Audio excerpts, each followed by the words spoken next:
Happiness, it's what we all seek, yet so many of us feel like it's always just out of reach. For most, it feels like running toward a finish line that keeps moving. We fill our days with distractions, chasing success, approval, and material comforts, only to find that something still feels incomplete. That persistent feeling of almost but not quite weighs us down, leaving us wondering, is happiness even possible? The truth is, the way most of us approach happiness often pulls us further away from it. The more we chase, the more it seems to slip through our grasp. The harder we cling to expectations, the more bitter our disappointments feel. The louder we seek validation, the emptier the applause becomes. Yet there's a different path, a quieter, deeper way of finding joy that doesn't rely on fleeting achievements or others' approval. It's not an easy path. It asks you to look at life in ways that might feel uncomfortable at first, challenging beliefs you've held for years. But when these truths are embraced, they have the power to change everything. Not in some grand, mythical way, but in the little, ordinary moments of everyday life. Here's a story that captures what this journey looks like, one that might feel familiar, no matter where you are in life. Mia and Arjun had been inseparable since childhood. Growing up in the same neighborhood, they spent endless summers together, sharing secrets and dreams beneath the stars. Their friendship was the kind you'd imagine would last forever. As they grew older, their paths began to diverge. Mia moved to the city, diving headfirst into a fast-paced life filled with big ambitions. Her world revolved around deadlines, promotions, and presenting the perfect image to the world. Meanwhile, Arjun stayed closer to home, finding joy in teaching at the local school and spending quiet evenings with his family. Though their lives looked different, they remained in touch through occasional texts, calls, and the rare meetup. Over time, cracks began to form in their once unshakable bond. Mia, driven by her desire to achieve more, often found herself envying Arjun's apparent calm and simplicity.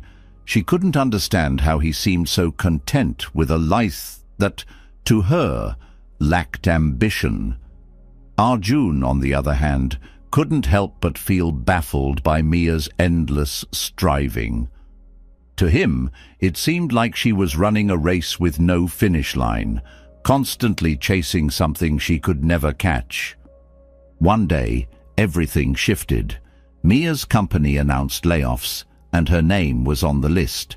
It was a devastating blow. For years, her identity had been tied to her job and her achievements.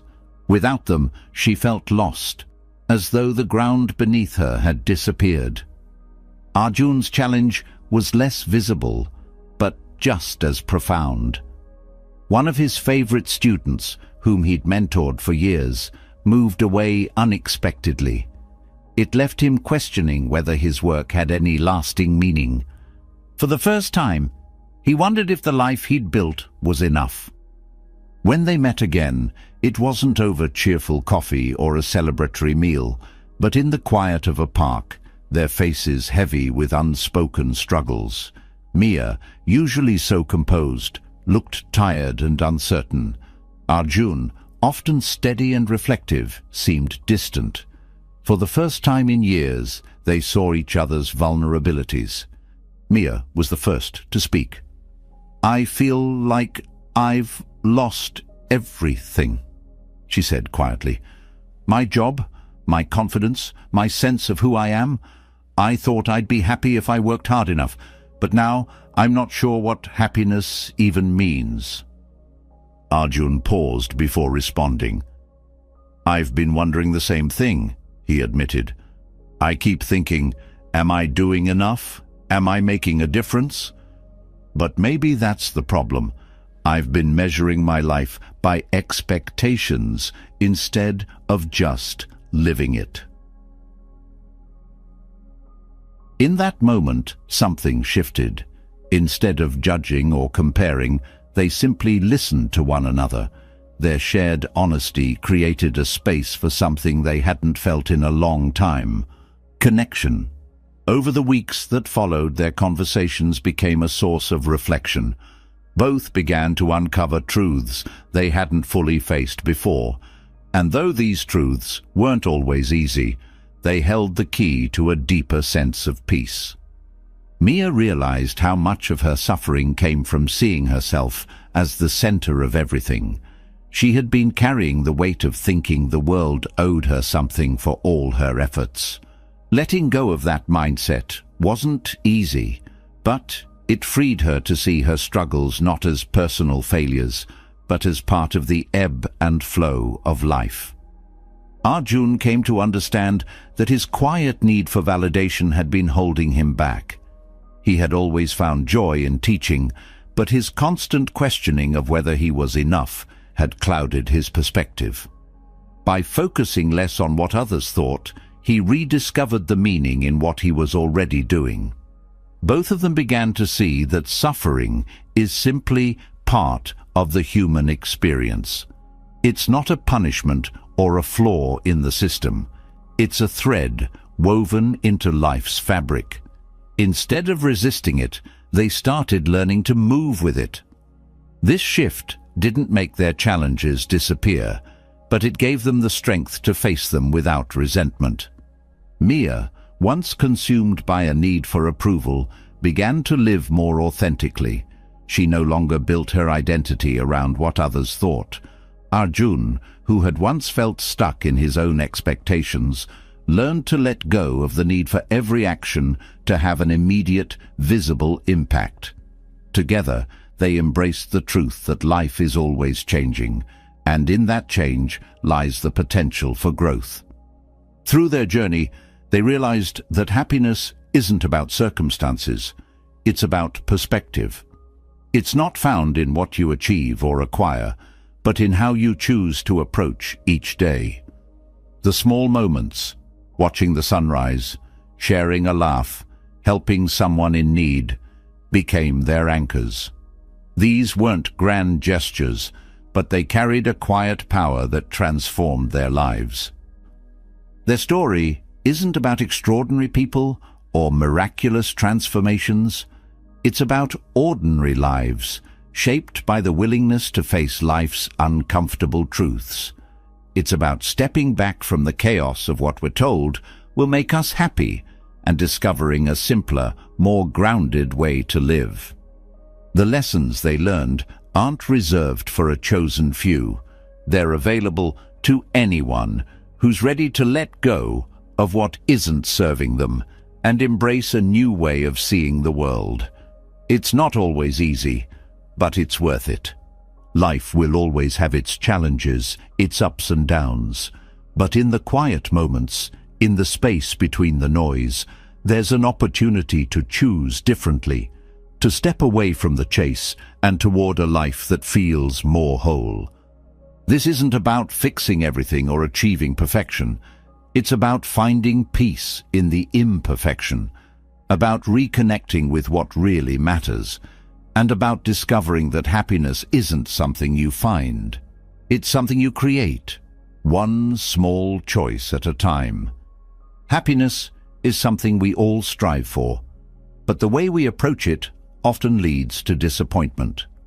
The root of this struggle lies in the quiet yet persistent voice in our minds that whispers, "What about me?" This voice convinces us that the world should revolve around us, that setbacks are personal, and that our worth depends on how much attention or validation we receive. This voice, familiar as it may be, is not our true self. It is the ego, clinging to the illusion that we are the center of the universe. Yet, when we step away from this illusion, everything begins to change. The ego thrives on the idea of a fixed self, a story we tell ourselves about who we are. It wraps us in roles, achievements, labels, and identities, whispering thoughts like, "I am successful," or "I am not enough." This story becomes the lens through which we interpret everything. It shapes our reactions, our view of others, and our sense of belonging. The Buddhist concept of anatta, or no self, challenges this deeply held belief. It asks us to consider that the self we cling to so tightly is not a solid, unchanging entity, but rather a collection of ever-shifting thoughts, feelings, and experiences. By letting go of this rigid sense of self, we open the door to a profound liberation. Suddenly, not every failure defines us, not every success completes us, and not every opinion about us holds power. The ego also thrives on comparison, measuring our worth against others. It notices someone else's success and quietly asks, "Why not me?" It observes others' flaws and reassures us, "At least I'm better than that." This cycle of comparison creates dissatisfaction because it keeps us tethered to the belief that our value depends on being more or less than someone else. Releasing the grip of the ego breaks this cycle. Others cease to be competitors and instead become fellow travelers, each navigating their own unique path. In this space, judgment fades and compassion grows. Many conflicts arise because of the ego's insistence on making everything personal. A driver cuts us off in traffic, and the ego protests, "How dare they disrespect me?" A friend forgets to call, and the ego concludes, "They must not care about me." These reactions often stem from a sense of self-importance, not reality. Letting go of the ego allows us to approach such moments with curiosity instead of defensiveness. Perhaps the driver was rushing to an emergency, or the friend was caught up in their own worries. By removing ourselves from the center of every situation, we create room for understanding and peace. This perspective doesn't mean silencing your voice or ignoring your needs. It means recognizing that life doesn't revolve around any one person's desires. Life unfolds with a rhythm and flow beyond our control, and accepting this truth can be incredibly freeing. The ego resists this, clinging to the belief that everything should go according to plan. But when we stop fighting reality and start working with it, we discover a calmness that was always there, waiting beneath the noise. Releasing the ego transforms relationships. When we are caught up in our own importance, conversations often become about proving a point, being right, or seeking validation. True connection gets lost in the noise. By stepping away from self-centeredness, we can listen deeply, empathize, and respond with care. This shift doesn't diminish us. It enriches us. Relationships built on mutual understanding and respect bring far greater joy than those tangled in ego-driven needs. The fear of letting go of the ego often stems from the belief that without it, we will lose ourselves. But in truth, the opposite happens. Letting go reveals a deeper connection to everything around us. Our joys, struggles, and experiences are not isolated. They are part of a larger, interconnected whole. This understanding doesn't erase individuality. It enhances it by placing it within a broader context of shared existence. Letting go also changes how we experience suffering. Much of our pain comes from the ego's insistence that life should cater to us. When things don't go as planned, the ego cries out, "This isn't fair." By stepping back from this self-centered view, suffering becomes less isolating. It is no longer seen as a personal punishment, but as a universal experience shared by all. This shift doesn't erase pain, but it softens its sting and reminds us that we are not alone. The concept of impermanence also becomes clearer when we loosen the ego's hold. The ego craves permanence, clinging to what feels good and fearing change. But life is inherently transient. relationships evolve, circumstances shift, and nothing remains the same. Resisting this truth only creates more suffering. By embracing impermanence, we can find peace in the ever-changing flow of life. Each moment becomes precious, not because it will last forever, but because it won't. Mindfulness plays a vital role in this process. By staying present, we can observe the ego's reactions as they arise. The moment we notice ourselves feeling defensive, slighted, or overly proud, we create an opportunity to pause and reflect.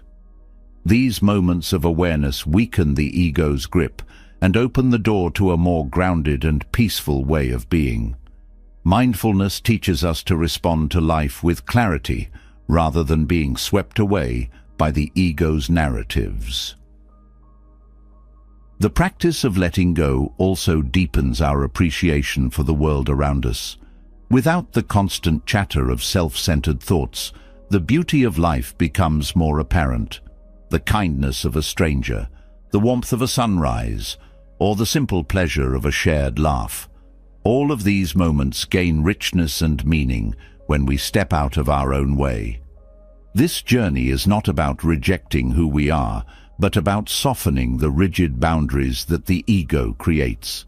It's about recognizing that the self is not a fixed entity, but a fluid and ever-evolving process. It's about seeing life not as something that happens to us, but as something we are intrinsically a part of. This shift requires patience and compassion. It is not a one-time revelation, but a daily practice of choosing awareness over automatic reactions. As we let go, fear begins to fade. What once felt like losing control now feels like gaining freedom. The walls the ego builds, walls that separate us from others and from life itself, start to crumble. In their place, we find openness, connection, and peace. This isn't a journey toward perfection or enlightenment in some distant sense. It's a journey toward wholeness, toward embracing life as it is, and toward discovering that happiness was never something to chase. It was always waiting, just beyond the grasp of the ego. When we step away from the ego's grip, life begins to reveal itself in a new light. We start seeing our place in the larger flow of existence, realizing that the world doesn't revolve around our desires and fears. This realization brings profound peace, yet it also comes with a sobering truth. Life is not always fair. There is no universal ledger keeping score of who deserves what. Fairness, as we often define it, is a human construct, one that doesn't align with the unpredictable nature of life. It's a hard truth to accept, but within it lies the key to something far greater: freedom from unnecessary suffering. The belief that life should be fair is one of the most persistent sources of pain. It's rooted in the idea that if we do everything right, things should work out in our favor. When life doesn't follow this script, we feel betrayed. A promotion goes to someone less qualified, a kind gesture is met with indifference, or a loved one is lost too soon. These moments strike at the heart of our expectations, leaving us questioning why bad things happen to good people or why effort isn't always rewarded. But these questions stem from a misunderstanding of the nature of existence. Life is not a transaction, and the universe doesn't operate on a system of rewards and punishments. The Buddhist teaching of dukkha speaks to this universal truth. Dukkha is often translated as suffering, but it encompasses more than pain. It refers to the inherent unsatisfactoriness of life. Everything, no matter how joyful or fulfilling, contains some element of dukkha because it is impermanent, imperfect, and unpredictable. To deny this truth is to set ourselves up for disappointment, but to embrace it is to find liberation. Accepting that life is not always fair doesn't mean resigning ourselves to despair. It means letting go of the resistance that amplifies our suffering. Resistance to life's challenges is what turns pain into prolonged suffering. When something goes wrong, our first instinct is often to fight against it, to insist that it shouldn't be happening. This resistance creates a second layer of suffering, one that is entirely self-inflicted. If we can release this resistance and face reality as it is, we begin to see challenges not as punishments, but as natural parts of life's ebb and flow. This shift doesn't eliminate pain, but it changes how we experience it. Acceptance doesn't mean passivity. It's not about giving up or allowing injustice to thrive. Instead, it's about seeing life clearly and responding from a place of clarity rather than emotional turmoil. When we accept that life is inherently unpredictable and imperfect, we stop clinging to the illusion that we can control everything. This opens up space to act wisely and compassionately, even in the face of adversity. Acceptance is not surrender. It is empowerment. Life's unfairness often brings feelings of anger and resentment, especially when we see others experiencing what we long for. These emotions can be consuming, pulling us into cycles of bitterness that harm us far more than they ease. Letting go of resentment doesn't mean ignoring injustice. It means refusing to let it dictate our inner peace. Resentment keeps us chained to the past, reliving pain over and over. By releasing it, we free ourselves to focus on what we can do in the present. One of the most challenging aspects of embracing dukkha is accepting that suffering is universal. When we are in pain, it's easy to feel isolated, as though no one else could possibly understand what we're going through. But suffering is a shared experience, one that connects us to every other human being. This perspective doesn't diminish our pain, it places it within a broader context. By recognizing the universality of suffering, we cultivate compassion for ourselves and for others. We see that we are not alone and that our struggles are part of the human condition. There is a quiet strength in accepting life as it is, rather than as we wish it to be. This doesn't mean we stop striving for better. On the contrary, it means we approach life's challenges with a sense of purpose and resilience, rather than frustration and despair. Acceptance allows us to face difficulties head-on, without the added burden of wishing they weren't there. It's a mindset that transforms obstacles into opportunities for growth.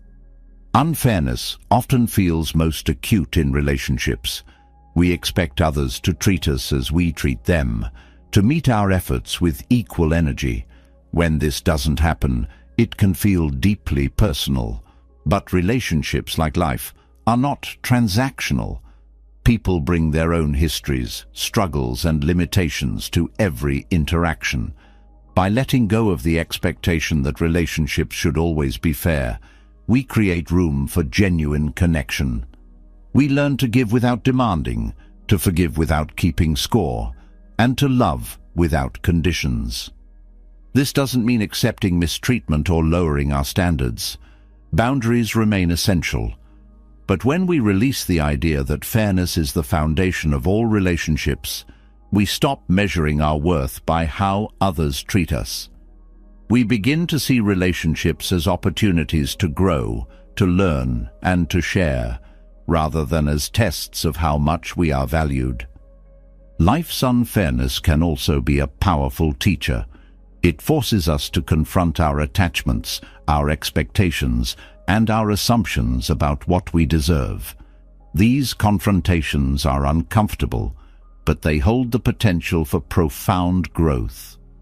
Every disappointment, every loss, and every failure is an invitation to look inward, to examine where we're holding on too tightly, and to ask what truly matters. This introspection leads to a deeper understanding of ourselves and the world. Embracing dukkha doesn't mean seeking out suffering or glorifying pain. It means recognizing that life's challenges are not obstacles to happiness, but integral parts of it. Joy and sorrow, success and failure, gain and loss. All of these are woven together in the fabric of existence. To live fully is to accept all of it, not just the parts we prefer. This acceptance brings a profound sense of peace. When we stop fighting against life's inherent imperfections, we free up energy that can be directed toward more meaningful pursuits. Instead of clinging to what we think should be, we open ourselves to what is. This shift allows us to experience life more fully, with all its messiness and beauty. The path of acceptance is not an easy one. It requires us to let go of deeply ingrained beliefs about fairness, control, and deservingness. It asks us to face our pain without turning away, to sit with discomfort without trying to escape it. But in doing so, we discover a strength we didn't know we had.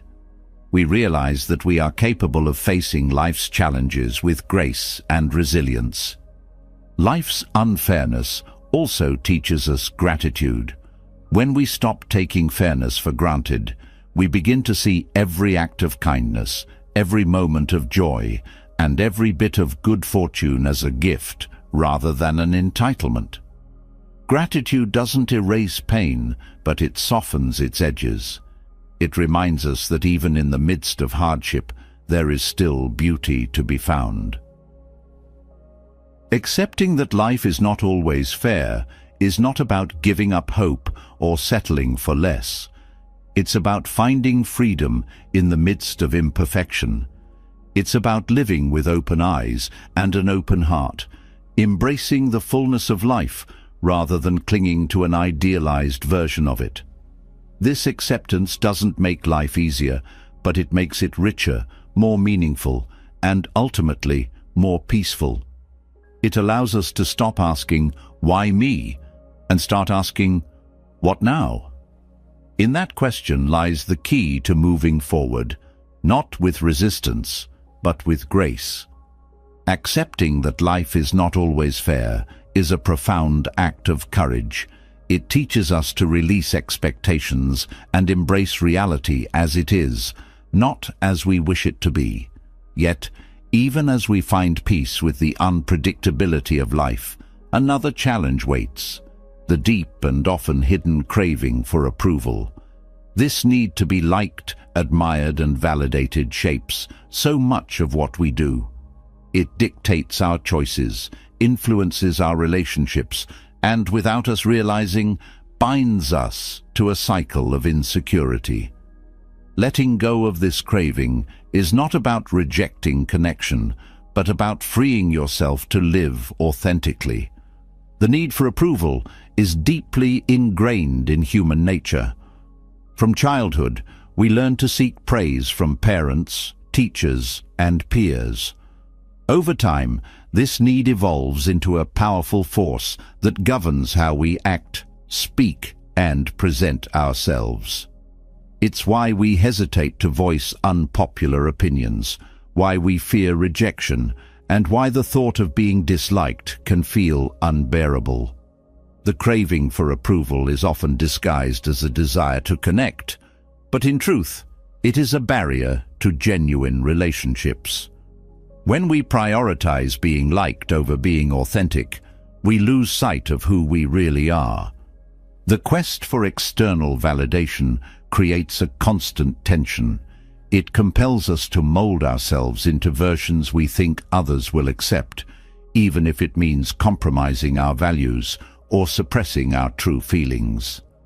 This performance drains us, leaving us perpetually anxious about how we're perceived. The approval we receive feels hollow because it's directed at a facade, not at who we truly are. By detaching from the need for validation, we break free from this exhausting cycle and open the door to real connection. Letting go of craving approval doesn't mean rejecting relationships or becoming indifferent to others' opinions. It means shifting the foundation of your self-worth from external to internal. When your sense of value comes from within, you're no longer at the mercy of others' judgments. Their praise or criticism may still affect you, but it won't define you. This inner strength allows you to navigate relationships with greater confidence and clarity. Craving approval often stems from fear of rejection, judgment, or loneliness. These fears keep us tethered to the idea that we need others' acceptance to feel complete. But rejection is not a reflection of your worth. It's a reflection of compatibility. Not everyone will resonate with who you are, and that's okay. When you let go of the need for universal approval, you free yourself to connect with those who truly align with your values and energy. Authenticity is one of the most powerful byproducts of releasing the need for validation. When you stop tailoring your actions to gain approval, you start living in alignment with your true self. This authenticity attracts people who appreciate you for who you are, not for who you're pretending to be. Relationships built on authenticity are more meaningful and fulfilling because they are rooted in mutual respect and understanding. The process of detaching from approval begins with self-awareness. Pay attention to the moments when you feel compelled to seek validation. Notice how it shapes your words and actions. This awareness is not about judgment, but about understanding the patterns that drive your behavior. Once you recognize these patterns, you can begin to challenge them. Ask yourself why others' opinions carry so much weight. Often you'll find that the answer lies in old insecurities or learned beliefs that no longer serve you. Another key to letting go of craving approval is embracing vulnerability. When you allow yourself to be seen as you are, imperfections and all, you create space for deeper connections. Vulnerability is not weakness. It's the courage to show up authentically, even when there's a risk of rejection. Paradoxically, this openness often inspires trust and admiration because it resonates with the shared humanity in all of us. Craving approval also limits your growth. When you focus on pleasing others, you avoid risks and challenges that might invite criticism. But growth requires stepping outside your comfort zone, making mistakes, and learning from them. By detaching from the need for validation, you give yourself permission to explore, experiment, and evolve without fear of what others might think. Releasing the need for approval involves re-examining your relationships. Some connections may be built entirely on the pursuit of validation, and these can feel draining or unbalanced. As you shift away from seeking approval, you may find that some relationships naturally fade.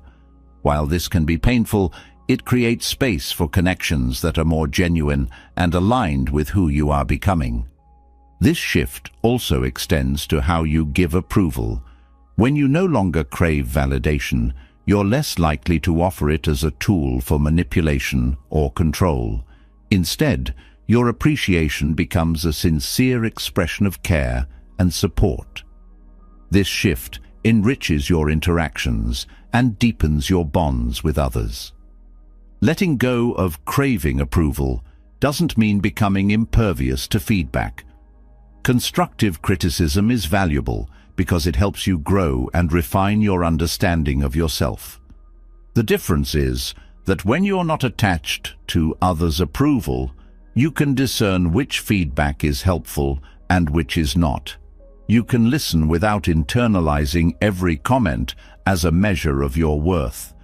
The freedom that comes from releasing the need for approval is transformative. You begin to live with greater authenticity, courage, and joy. Your relationships improve because they are no longer based on performance, but on genuine connection. You discover that your worth is not something that others bestow upon you. It is something that already exists within you. As you let go of craving approval, you also find greater peace in disagreement. You no longer feel the need to prove yourself or win others over. This doesn't mean becoming passive or indifferent. It means choosing your battles wisely and recognizing that some differences are not meant to be resolved. This acceptance allows you to focus on what truly matters and to invest your energy in relationships and pursuits that align with your values. The journey of detaching from external validation is not about isolating yourself or rejecting community. It's about creating a solid foundation of self-worth so that your connections with others are not driven by need, but by choice. It's about embracing the freedom to be yourself and allowing others the same freedom. This mutual respect fosters deeper, more meaningful interactions. Letting go of the need for approval is a process, one that requires patience and compassion. It's not about flipping a switch, but about gradually shifting your perspective and habits. Each step you take toward detachment brings you closer to a life of greater authenticity, peace, and connection. It allows you to reclaim your power and live in alignment with your true self. Letting go of the need for approval unlocks a profound sense of freedom. It allows relationships to flourish authentically and creates space for personal growth unburdened by external judgment.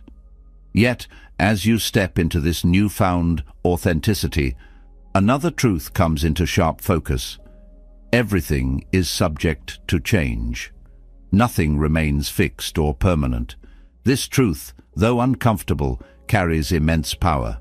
It challenges us to release attachment and embrace the flow of life. When we stop clinging to what is slipping away or resisting what is unfolding, we open the door to transformation and joy. The truth of impermanence, known in Buddhism as anicca, is one of the most fundamental realities of existence. It touches every part of life, our relationships, our achievements, and even the bodies we inhabit. At first glance, this truth can feel unsettling. The idea that everything we hold dear will eventually change or fade can stir a deep sense of loss.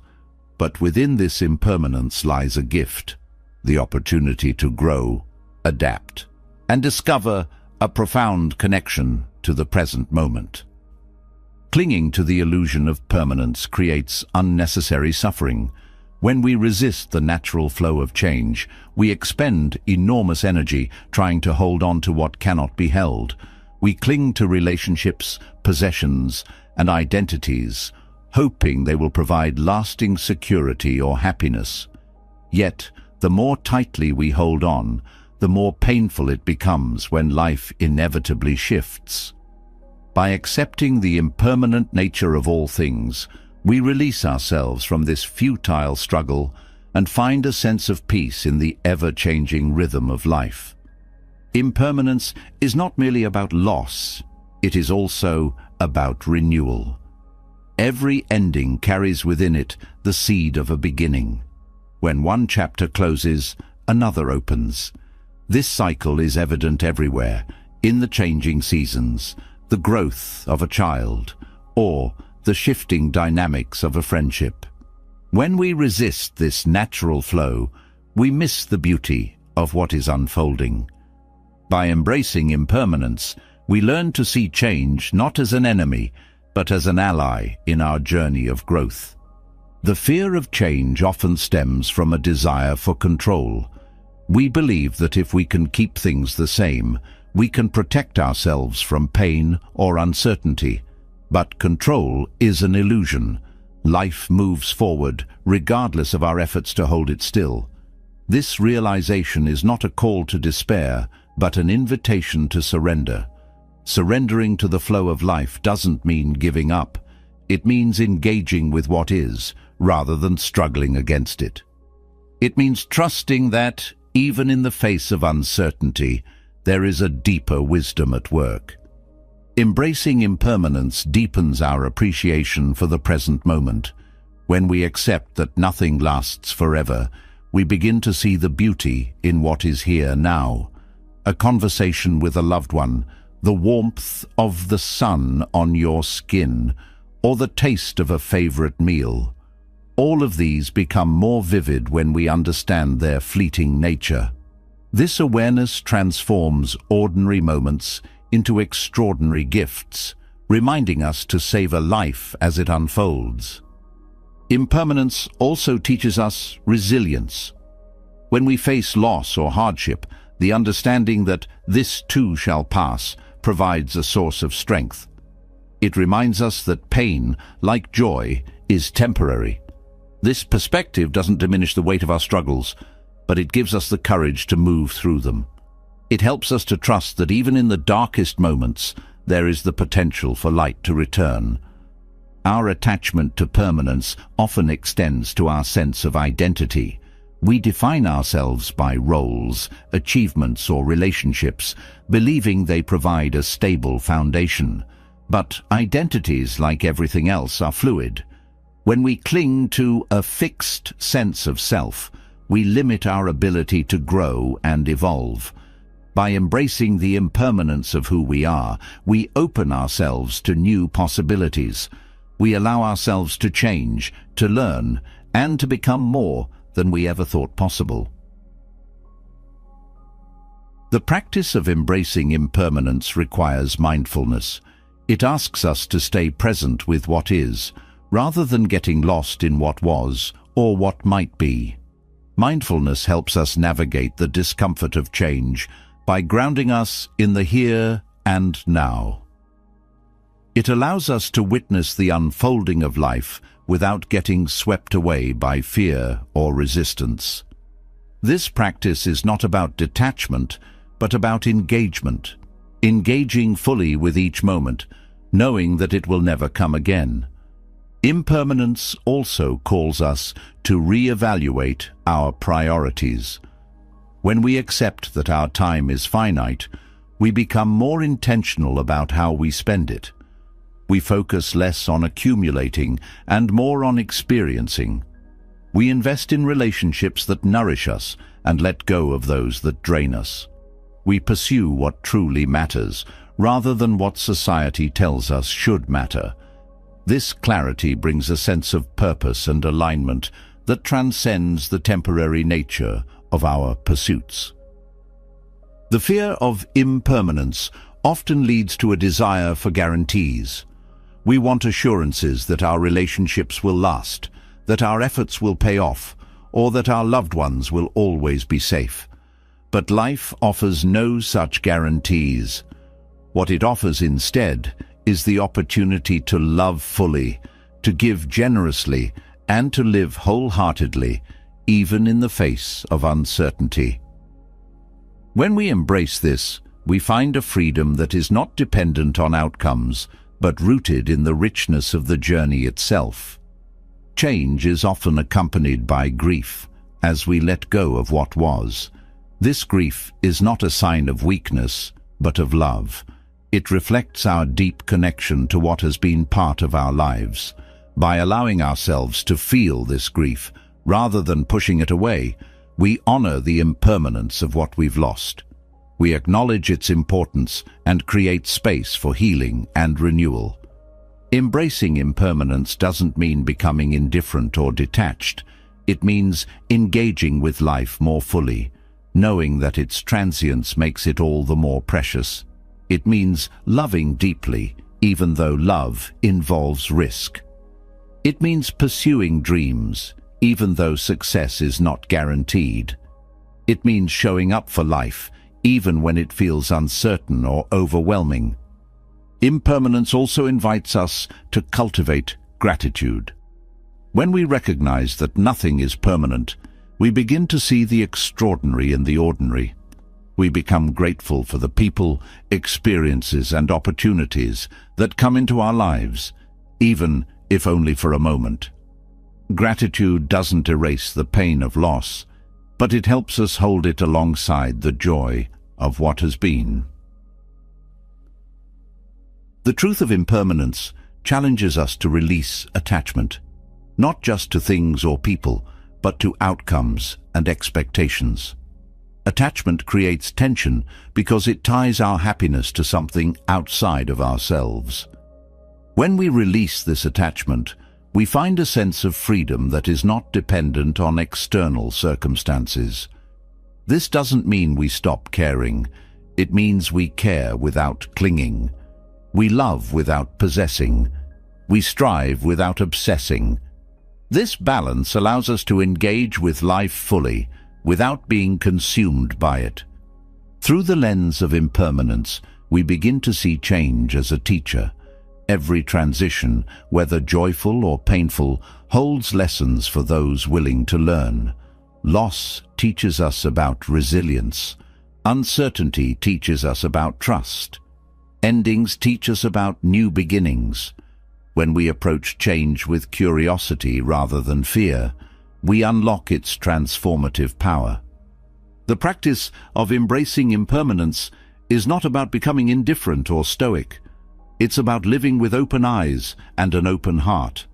It's about finding beauty in the fleeting nature of life, knowing that its transience makes it all the more meaningful. It's about showing up for each moment, fully present and fully alive, because this moment, like all others, will pass. And in its passing, it leaves behind the gift of growth, the gift of connection, and the gift of being truly alive. Embracing impermanence teaches us to flow with life, to release what no longer serves us, and to find beauty in the transient nature of every moment. But as life shifts and changes, another profound truth emerges. Happiness is not something handed to us by circumstances. It is not a treasure we stumble upon or a gift bestowed by fate. Happiness is a choice, a deliberate act of cultivating contentment through how we perceive the world and how we engage with it. Choosing happiness requires a deep shift in perspective. It begins with right view, a concept in Buddhism that emphasizes seeing life clearly and understanding its true nature. Right view reminds us that suffering arises not from the external world, but from how we interpret and react to it. When we view challenges as insurmountable, they become heavy burdens. When we see them as opportunities for growth, they become stepping stones. This shift in perspective doesn't erase difficulty, but transforms how we approach it. The choice to be happy is grounded in recognizing what we can and cannot control. So often, we tether our happiness to external events, believing that if only circumstances were different, we would finally feel content. But life is unpredictable, and external conditions are rarely under our control. By focusing on our internal responses instead of external situations, we reclaim our power. This focus allows us to navigate life's ups and downs with greater resilience and clarity.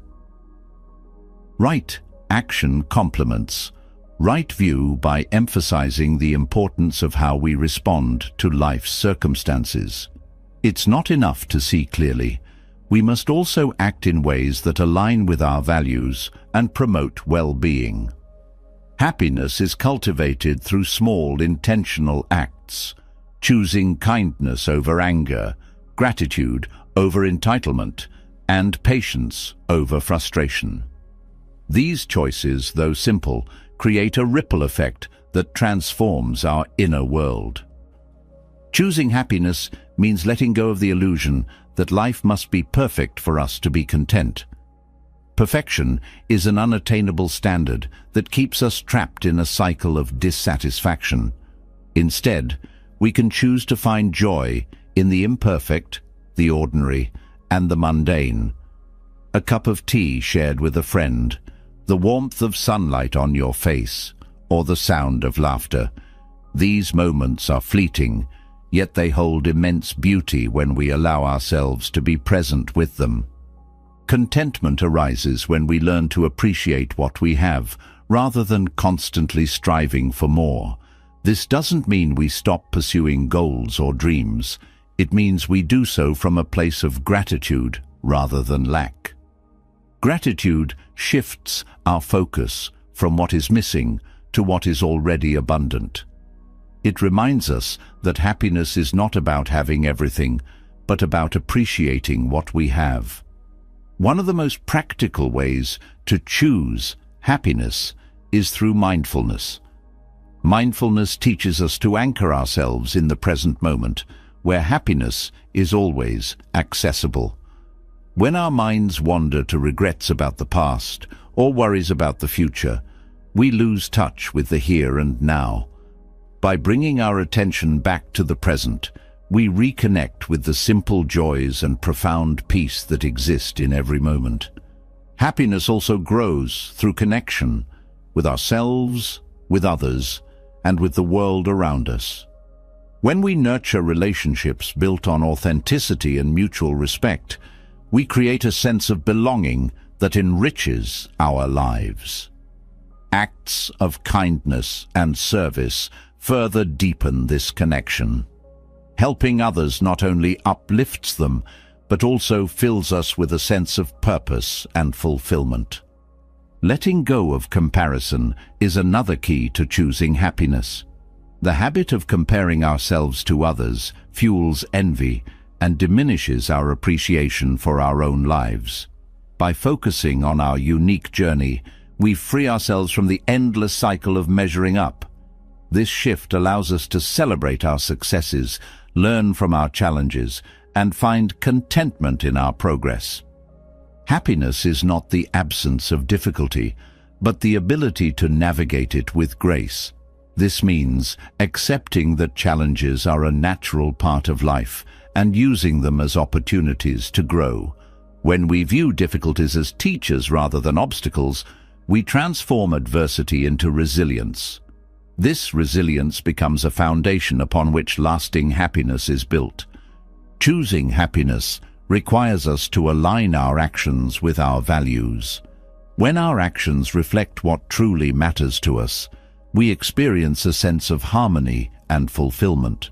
This alignment might mean prioritizing time with loved ones, pursuing meaningful work, or taking care of our health.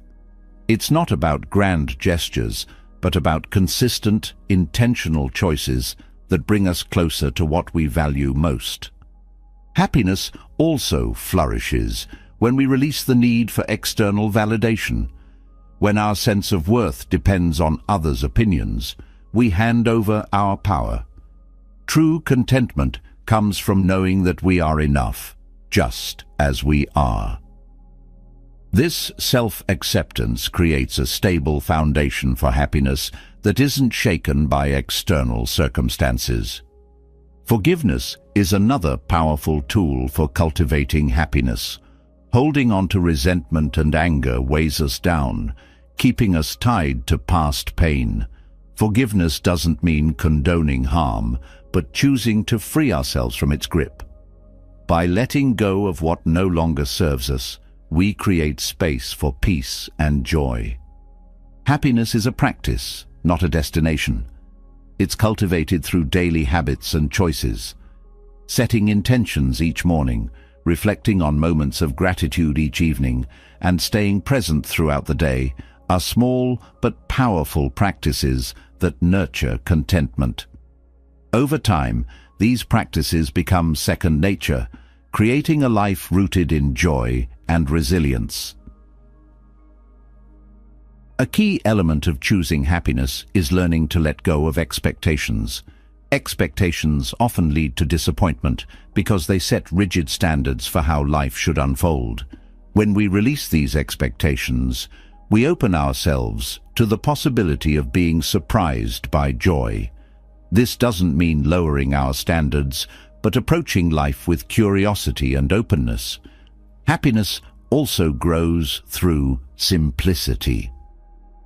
In a world that often equates success with busyness and accumulation, simplicity offers a refreshing alternative. By decluttering our lives, physically, mentally, and emotionally, we create space for what truly matters. Simplicity allows us to focus on experiences over possessions, quality over quantity, and presence over distraction. Ultimately, choosing happiness means taking responsibility for our well-being. It's recognizing that while we can't control everything that happens to us, we can control how we respond. This responsibility is not a burden but a gift. It empowers us to shape our lives in ways that align with our values, aspirations, and deepest joys. Happiness is not something we find outside of ourselves. It is something we cultivate within. It grows through intentional choices, meaningful connections, and a deep appreciation for the present moment. It is not handed to us by circumstances, but created by how we perceive and engage with the world. By choosing happiness, we reclaim our power and embrace life with open hearts and open minds. Happiness, as a choice, rests on understanding that it is not given by external circumstances, but cultivated from within. Yet, even as we take steps to ground ourselves in contentment, a deeper truth must be confronted. Much of our suffering stems from clinging to desires. Whether it is a longing for material possessions, emotional validation, or an imagined future, craving becomes a relentless cycle that traps us in dissatisfaction. To release ourselves from this cycle is to transform how we experience life, moving from a mindset of scarcity to one of profound abundance and peace. At the heart of craving is the belief that something outside of ourselves will complete us. It whispers that we will finally be happy when we achieve the next milestone, acquire the next object, or secure someone's love. This belief is compelling because it offers a sense of control, a roadmap to happiness. Yet, the satisfaction from fulfilling a desire is fleeting. As soon as one craving is met, another arises, creating an endless loop of wanting and striving. Craving, or tanha in Buddhist teachings, goes beyond mere desire. It is not the act of wanting something, but the clinging to that want, the inability to let go when the object of our desire is out of reach. This attachment creates a gap between what is and what we wish for, a gap filled with frustration, anxiety, and sadness. The tighter we hold on to our desires, the more we suffer when they slip through our fingers, as all things eventually do. Releasing attachment does not mean giving up on ambition, goals, or relationships. It means engaging with them without letting them define our worth or happiness. This shift allows us to pursue what matters with clarity and freedom, unburdened by the fear of loss or failure. When we no longer cling to the outcome, we can fully immerse ourselves in the process, finding joy in the journey rather than placing all our hopes on the destination. Material desires often feel like the easiest to understand, yet they hold a powerful sway over us. The allure of possessions, whether it's the newest gadget, a luxurious home, or a symbol of status, promises fulfillment. But material things are impermanent, and their ability to bring lasting happiness is limited. The excitement of acquiring something new fades quickly, leaving us chasing the next shiny object. By shifting our focus from accumulation to appreciation, we free ourselves from this cycle. Gratitude for what we already have creates a sense of sufficiency that no purchase can replicate. Emotional desires, such as craving love, approval, or recognition, are even more complex. These desires tap into our deep-seated need for connection and belonging. Yet, when we attach our happiness to another person's actions or opinions, we hand over our power. Relationships become strained when driven by unspoken expectations, and we feel empty when those expectations are not met. Letting go of this attachment allows us to love and connect from a place of abundance rather than need. We begin to see relationships as spaces for mutual growth and support, rather than as sources of validation.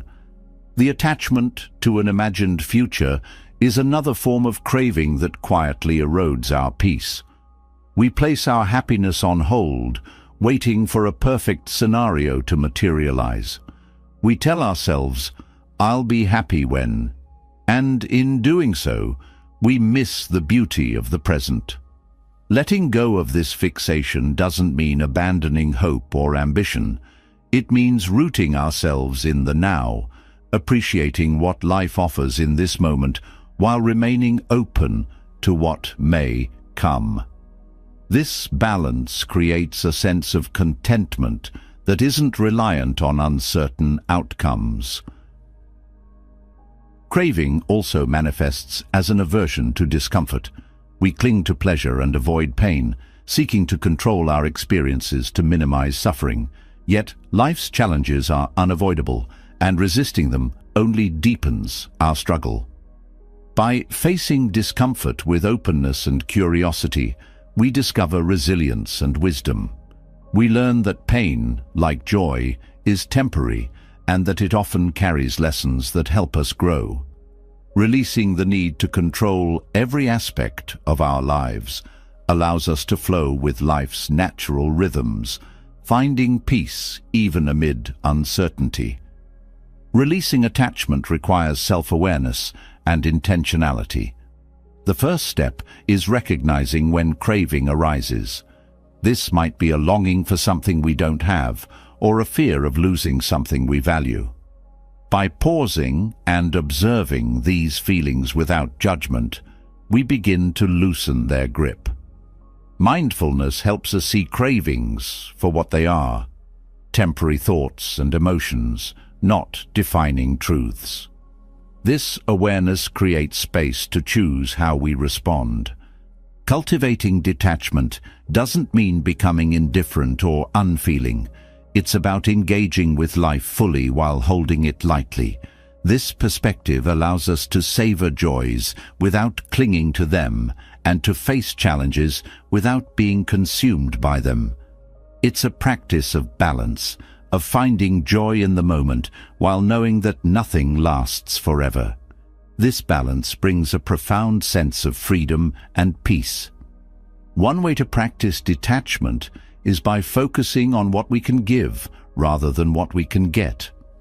When we shift our attention from self-centered desires to acts of kindness and generosity, we break the cycle of craving.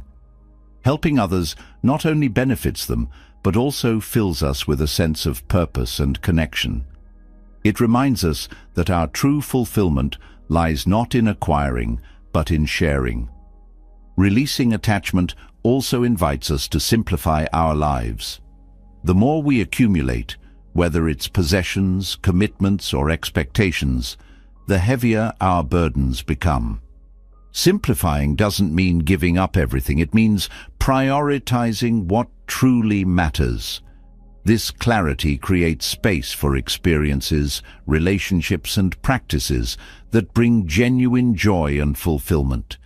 Craving often stems from a fear of lack, the belief that we are not enough or that life is not enough as it is.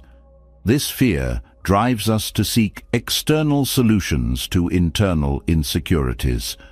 By addressing this fear with compassion and self-acceptance, we begin to heal the root of craving. We learn to trust that we are whole, that our worth is inherent, and that life's abundance is found not in having more, but in appreciating what already exists. The process of releasing craving is not a one-time event, but an ongoing practice. It requires patience, self-compassion, and a willingness to confront the parts of ourselves that resist letting go. Each moment of awareness, each small step toward detachment, strengthens our ability to live with greater freedom and peace. Over time, we discover that life's richness is not in what we hold on to, but in what we are willing to release. In letting go, we find that we already have everything we need. Releasing attachment to desires opens the door to freedom, allowing us to experience life with a sense of wholeness that is not tied to what we have or achieve. Yet, even as we let go of cravings, another subtle source of suffering remains: our expectations. Expectations shape how we perceive and interact with the world, quietly dictating how we believe things should unfold. When reality doesn't align with these mental blueprints, disappointment, frustration, and resentment often follow. Letting go of expectations is not about abandoning hope or ambition. It is about freeing ourselves from the rigidity that limits our peace and fulfillment. Expectations create a framework through which we attempt to control life's uncertainties. We expect others to act a certain way, situations to unfold according to our plans, and circumstances to deliver the outcomes we desire. These mental constructs give us a sense of stability, but they are inherently fragile. Life is dynamic, unpredictable, and complex, and reality rarely conforms perfectly to what we imagine. The clash between expectation and reality generates tension, leaving us caught in cycles of dissatisfaction. Letting go of expectations begins with awareness. Often, we hold expectations so tightly that we fail to recognize them for what they are: assumptions, not guarantees. By observing our thoughts and reactions, we can start to identify the expectations we carry. This process isn't about judgment, but about curiosity. Why do we expect certain outcomes? What beliefs fuel these expectations? This self-awareness is the first step toward releasing the grip of unmet assumptions. One of the most significant ways expectations shape our lives is through relationships. We expect loved ones to understand our needs, colleagues to appreciate our contributions, and strangers to treat us with courtesy. When these expectations aren't met, it feels personal, as though something has been taken from us. But people bring their own histories, struggles, and perspectives to every interaction. By letting go of rigid expectations, we create space for genuine connection. We stop demanding that others fit into our mold and start appreciating them for who they truly are. The shift of see may me antumti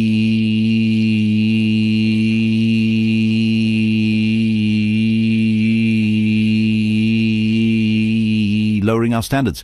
It means approaching relationships with openness and flexibility, recognizing that others are not responsible for meeting every need or fulfilling every hope.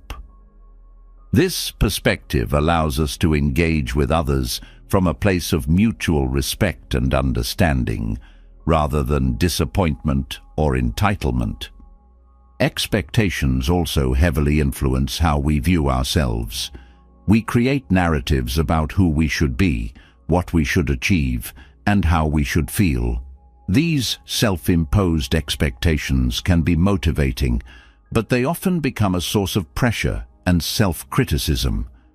When we fail to meet them, we feel inadequate or unworthy. Letting go of these rigid standards doesn't mean giving up on growth. It means embracing our humanity. It means allowing ourselves to evolve at our own pace and finding contentment in the journey, not just the destination. In many ways, expectations are a form of attachment. We cling to a specific idea of how life should unfold, and when it doesn't, we suffer. Releasing expectations requires a willingness to trust in life's unpredictability. This trust doesn't erase challenges or disappointments, but it changes how we experience them. Instead of resisting reality, we learn to move with it, finding opportunities for growth and discovery in even the most unexpected outcomes. Letting go of expectations also deepens our ability to live in the present. When we are consumed by what we think should happen, we miss what is actually happening. We overlook the beauty and richness of the moment because our attention is fixed on an imagined future. By releasing these mental constructs, we free ourselves to engage fully with the now. This presence brings a sense of peace and gratitude that transcends the uncertainty of what lies ahead. Expectations often lead to disappointment because they are based on the illusion of control. We believe that if we plan carefully enough, work hard enough, or wish strongly enough, we can dictate how life unfolds. But control is an illusion, and life often defies even our best-laid plans. Letting go of expectations doesn't mean abandoning effort. It means approaching life with a sense of humility and acceptance. It means doing our best without becoming attached to the outcome. This practice of detachment extends to our goals and ambitions. Setting goals is important, but when we become overly fixated on achieving them, we lose sight of the process. The journey becomes a means to an end rather than a source of joy and learning. By releasing the expectation of a specific outcome, we create space to appreciate the effort, growth, and experiences that come with pursuing our dreams. This shift transforms ambition from a source of stress to a source of fulfillment. Another area where expectations often create tension is in how we approach change. We expect life to remain stable, but change is inevitable. By clinging to the expectation of permanence, we resist the natural flow of life, creating unnecessary suffering. Letting go of these expectations allows us to embrace change as an opportunity rather than a threat. It helps us see that every ending carries the seed of a new beginning, and every challenge is an invitation to grow. Letting go of expectations also fosters resilience. When we release the need for life to conform to our plans, we become more adaptable. Disappointments and setbacks still occur, but they no longer define our happiness or sense of self. Instead, they become moments of reflection and growth, opportunities to recalibrate and move forward with greater clarity and strength. This practice doesn't mean giving up on hope or becoming indifferent. Hope is a powerful force that inspires and motivates us. The difference is that hope is rooted in possibility, while expectations demand certainty. By focusing on hope rather than rigid assumptions, we remain open to life's surprises and adaptable in the face of its challenges. Releasing expectations also deepens our sense of gratitude. When we stop fixating on what we think should happen, we begin to appreciate what is. Gratitude shifts our perspective from lack to abundance, reminding us of the gifts and opportunities that already exist in our lives. This doesn't mean ignoring difficulties, but holding them alongside the beauty and joy that are also present. Letting go of expectations is not about lowering standards or abandoning aspirations. It's about approaching life with a sense of openness and flexibility, recognizing that reality is often more complex and nuanced than our mental constructs. This openness allows us to engage with life fully, to learn from its twists and turns, and to find peace in its unpredictability. The freedom that comes from releasing expectations is transformative. It allows us to approach relationships, goals, and challenges with greater ease and clarity. It creates space for joy, gratitude, and connection, unburdened by the weight of unmet assumptions. It reminds us that while we cannot control life's outcomes, we can choose how we respond to them. This choice, rooted in detachment, is where true peace and fulfillment are found. Releasing expectations allows life to unfold naturally, freeing us from the weight of rigid assumptions and creating space for greater peace. Yet, Even as we learn to let go of what might happen, there is a deeper truth to embrace. The only reality we ever truly have is the present moment. The past is gone, the future is uncertain, and all that remains is the now.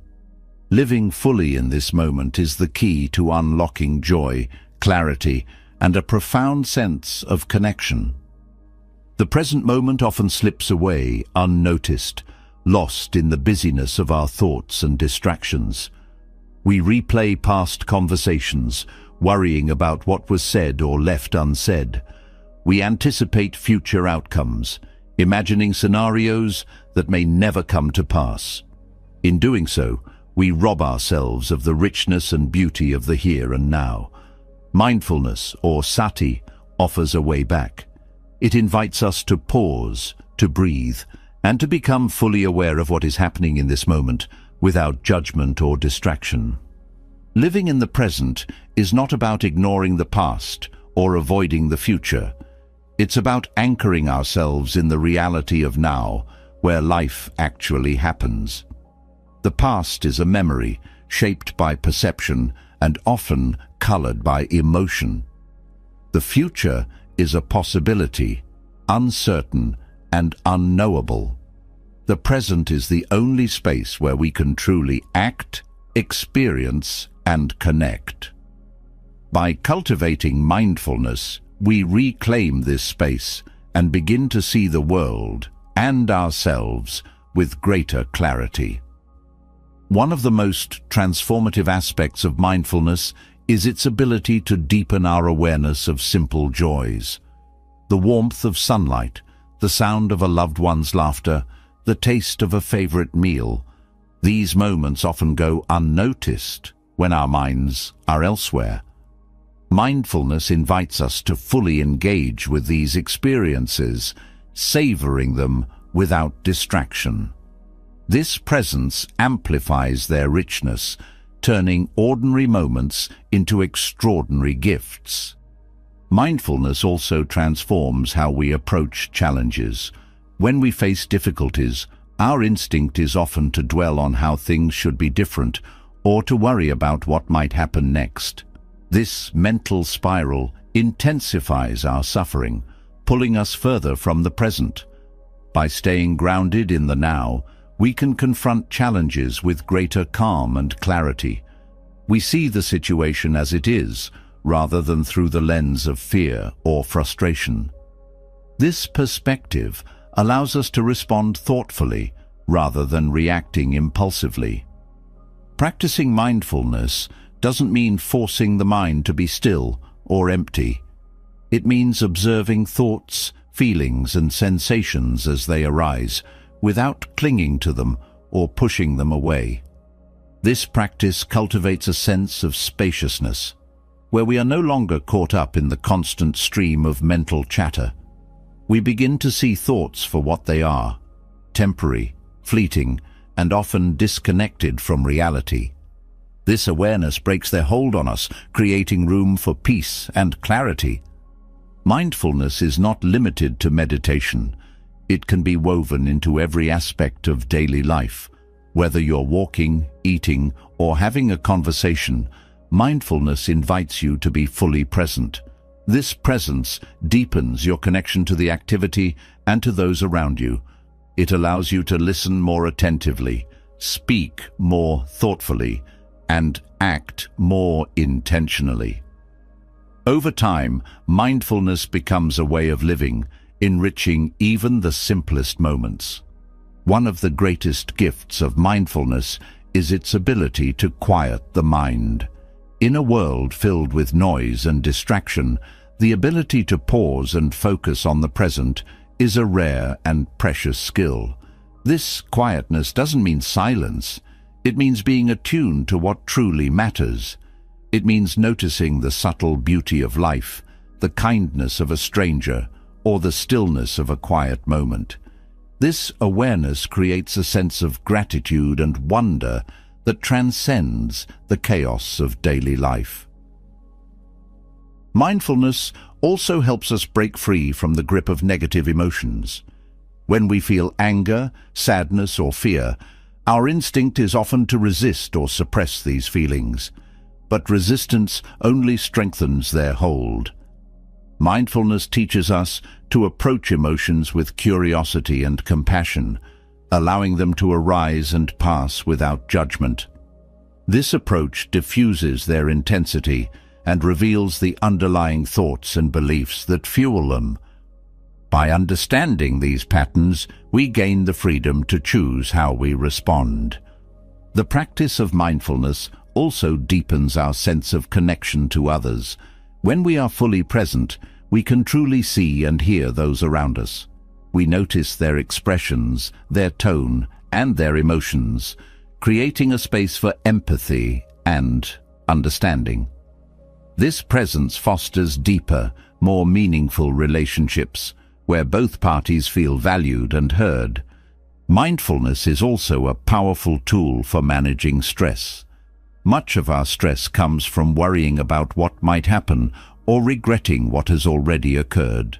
These thoughts pull us out of the present, creating a sense of unease that feeds on itself.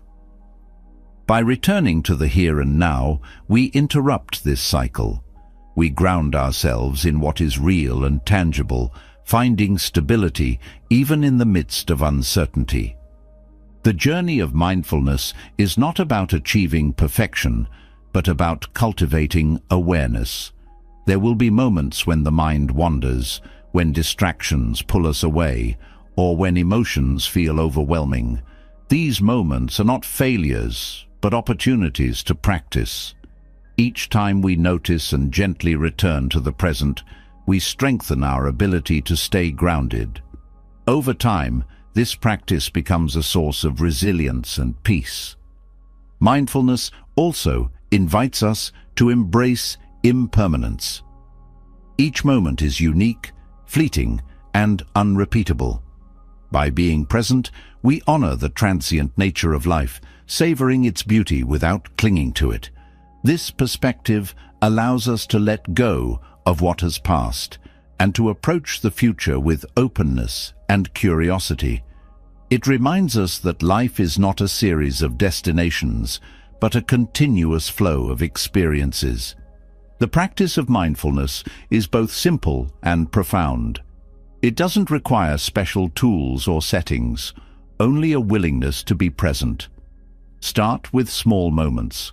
Pause before a meal to notice its colors and smells.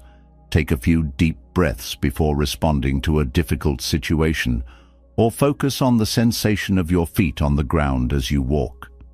These practices, though small, create a foundation for deeper awareness and connection. Living in the present doesn't mean ignoring responsibilities or abandoning plans. It means approaching them with a sense of presence and purpose, fully engaging with what is in front of you. This presence enhances your focus, creativity, and decision-making, allowing you to navigate life with greater ease and effectiveness. Mindfulness transforms how we experience time. When we are fully present, time seems to slow down. Moments stretch out, rich with detail and meaning. This shift helps us appreciate life's fullness, even in its simplest forms. It reminds us that joy is not something to be chased, but something to be found right here, in the now. The practice of mindfulness is a lifelong journey. It requires patience, commitment, and self-compassion, but its rewards are immeasurable. By anchoring ourselves in the present, we discover a depth of peace and joy that is not dependent on circumstances. We reconnect with the world, with others, and with ourselves in ways that are profound and transformative. Mindfulness is not just a practice, it is a way of being, a path to living fully and freely in the only moment we ever truly have, now. Living fully in the present moment reveals a depth of joy and clarity often hidden by the noise of distraction. It teaches us to appreciate the now, to let go of regrets and worries, and to reconnect with what truly matters. Yet, while mindfulness anchors us, achieving lasting happiness requires more than presence. It demands discipline. Happiness, as profound and fulfilling as it is not a passive state. It arises from deliberate actions, choices, and commitments. The Eightfold Path, a cornerstone of Buddhist practice, offers a practical guide for cultivating this disciplined approach to happiness. Happiness begins with right view, the understanding that life's challenges are inevitable but not insurmountable. This perspective shifts our focus from blaming external circumstances to recognizing the power we hold in shaping our reactions. Right view calls for clarity, seeing things as they truly are, rather than through the lens of desires or fears. This clarity fosters acceptance, helping us approach life with wisdom and balance. By aligning our thoughts with reality, we reduce the friction between expectations and experience, paving the way for a more peaceful existence. Right intention follows, urging us to approach life with purpose and sincerity. Our intentions shape our actions, and when they are rooted in kindness, compassion, and a commitment to growth, they create a foundation for enduring happiness. Right intention isn't about grand gestures. It's about small, consistent efforts to align our values with how we live each day. This discipline of intention keeps us grounded, ensuring that our choices reflect our deepest aspirations rather than fleeting impulses. Right speech emphasizes the power of words. What we say affects not only others, but also our inner peace. Words spoken with care and truthfulness build trust, strengthen relationships, and create harmony. On the other hand, careless or harmful speech breeds conflict and regret. Practicing right speech requires mindfulness, pausing before speaking, choosing words that uplift rather than harm, and refraining from gossip or negativity. This discipline fosters a sense of integrity, where our words become a reflection of our values. Right action focuses on how we conduct ourselves in the world. It calls for behavior that respects the well-being of others and aligns with ethical principles. Right action isn't about perfection. It's about striving to act with compassion, honesty, and responsibility. Whether it's helping a neighbor, choosing kindness in difficult moments, or simply living with integrity, our actions shape the quality of our lives. This discipline transforms ordinary tasks into opportunities to practice mindfulness and cultivate happiness. Right livelihood reminds us that how we earn a living matters. It encourages work that aligns with our values and contributes positively to the world. This principle doesn't necessarily mean finding the perfect job, but rather approaching our work with intention and care. Even in challenging or mundane roles, we can bring mindfulness and purpose, finding meaning in how we contribute to the greater good. This alignment between work and values creates a sense of fulfillment that transcends the daily grind. Right effort speaks to the discipline of balancing energy.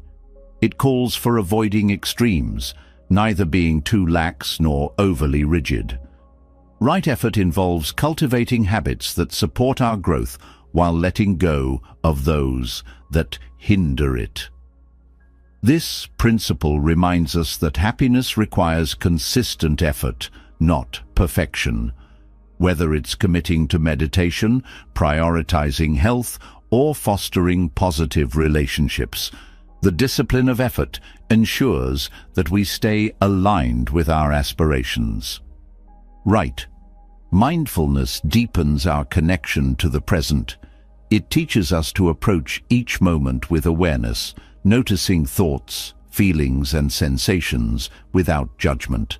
This practice grounds us in reality, helping us navigate challenges with clarity and respond to life with intention.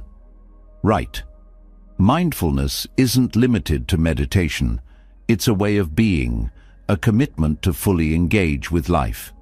This discipline transforms even the simplest acts into opportunities for connection and gratitude. Right concentration completes the eightfold path, emphasizing the importance of focus. In a world filled with distractions, the ability to concentrate is a rare and valuable skill. Right concentration encourages us to direct our attention purposefully, whether in meditation, work, or relationships. This focus deepens our understanding, strengthens our resilience, and enhances our capacity for joy. The discipline of concentration teaches us to stay present, to resist the pull of distractions, and to fully engage with what matters most. Each aspect of the Eightfold Path is interconnected, creating a holistic approach to happiness. Together, they guide us toward a life of balance, where our thoughts, words, and actions align with our values. This alignment doesn't eliminate challenges, but equips us to face them with grace and clarity. The discipline required may seem daunting, but it is this very commitment that transforms fleeting moments of joy into a lasting state of contentment. Happiness through discipline is not about rigid control. It's about intentional living. It's about recognizing that every choice we make shapes our experience, and that small, consistent actions create profound change over time. This discipline isn't a burden, but a source of freedom. It empowers us to let go of what doesn't serve us, to nurture what does, and to live with purpose and authenticity.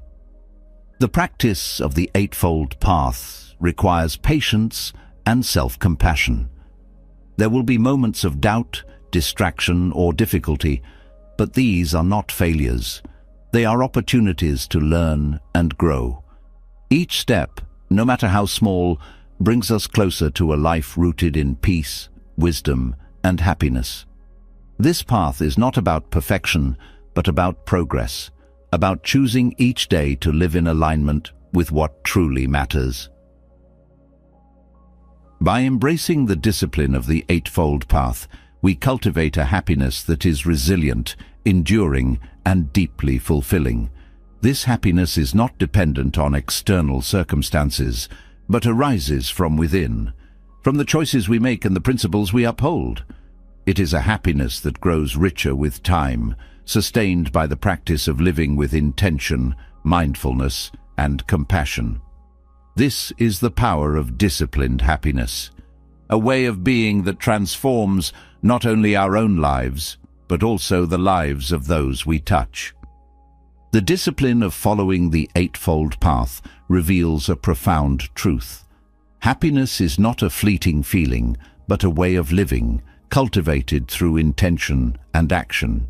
Yet, even as we take steps toward this deeper contentment, suffering remains an undeniable part of the human experience. In these moments of pain, it's easy to feel isolated, as though no one else could understand our struggles. But the truth is that suffering is not unique to any one person. It is a thread that weaves through every life, connecting us in shared humanity. Recognizing this universal truth transforms how we view our pain and deepens our capacity for compassion. Suffering often feels deeply personal. When we face loss, rejection, or disappointment, it seems as though the world has singled us out for hardship. This perspective magnifies our pain, adding loneliness to the burden we already carry. But suffering is not a punishment or a flaw. It is a natural part of being human. No one is immune to it, no matter their circumstances. Understanding this universality does not diminish the significance of our struggles, but places them within a larger context. It reminds us that we are not alone and that others have walked similar paths.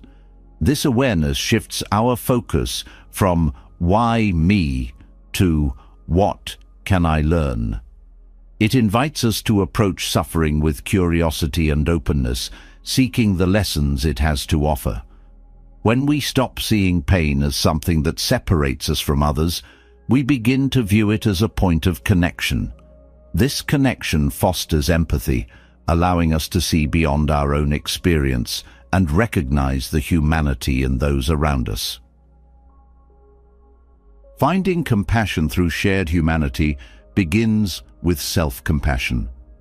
Often, we are our harshest critics, judging ourselves for feeling weak or overwhelmed. But these judgments only deepen our pain, reinforcing the false belief that we are somehow failing by struggling. Self-compassion involves treating ourselves with the same kindness and understanding we would offer a dear friend. It means acknowledging our pain without amplifying it, and allowing ourselves to heal without self-recrimination. When we extend compassion to ourselves, we create the foundation for extending it to others. Recognizing that our suffering is not unique helps us see the shared vulnerabilities that unite all people. This perspective dissolves the barriers of judgment and comparison that so often keep us apart. Instead of viewing others through the lens of their successes or shortcomings, we see them as fellow travelers on life's unpredictable journey. Compassion does not mean pity. It is not about placing ourselves above others or feeling sorry for them. True compassion is rooted in equality, in the understanding that we are all navigating the challenges of life as best we can. This mindset fosters humility and patience, allowing us to approach others with genuine care rather than condescension. It reminds us that everyone we meet is carrying burdens we may not see, and that a simple act of kindness can make a profound difference. Suffering often creates a sense of isolation, but it can also be a bridge. Sharing our experiences with others, whether through conversation, art, or community, allows us to connect on a deeper level. This sharing is not about seeking attention or validation, but about fostering understanding. When we open ourselves to others, we invite them to do the same, creating a space where healing and growth can occur. These connections remind us that we are not alone, and that together we are stronger.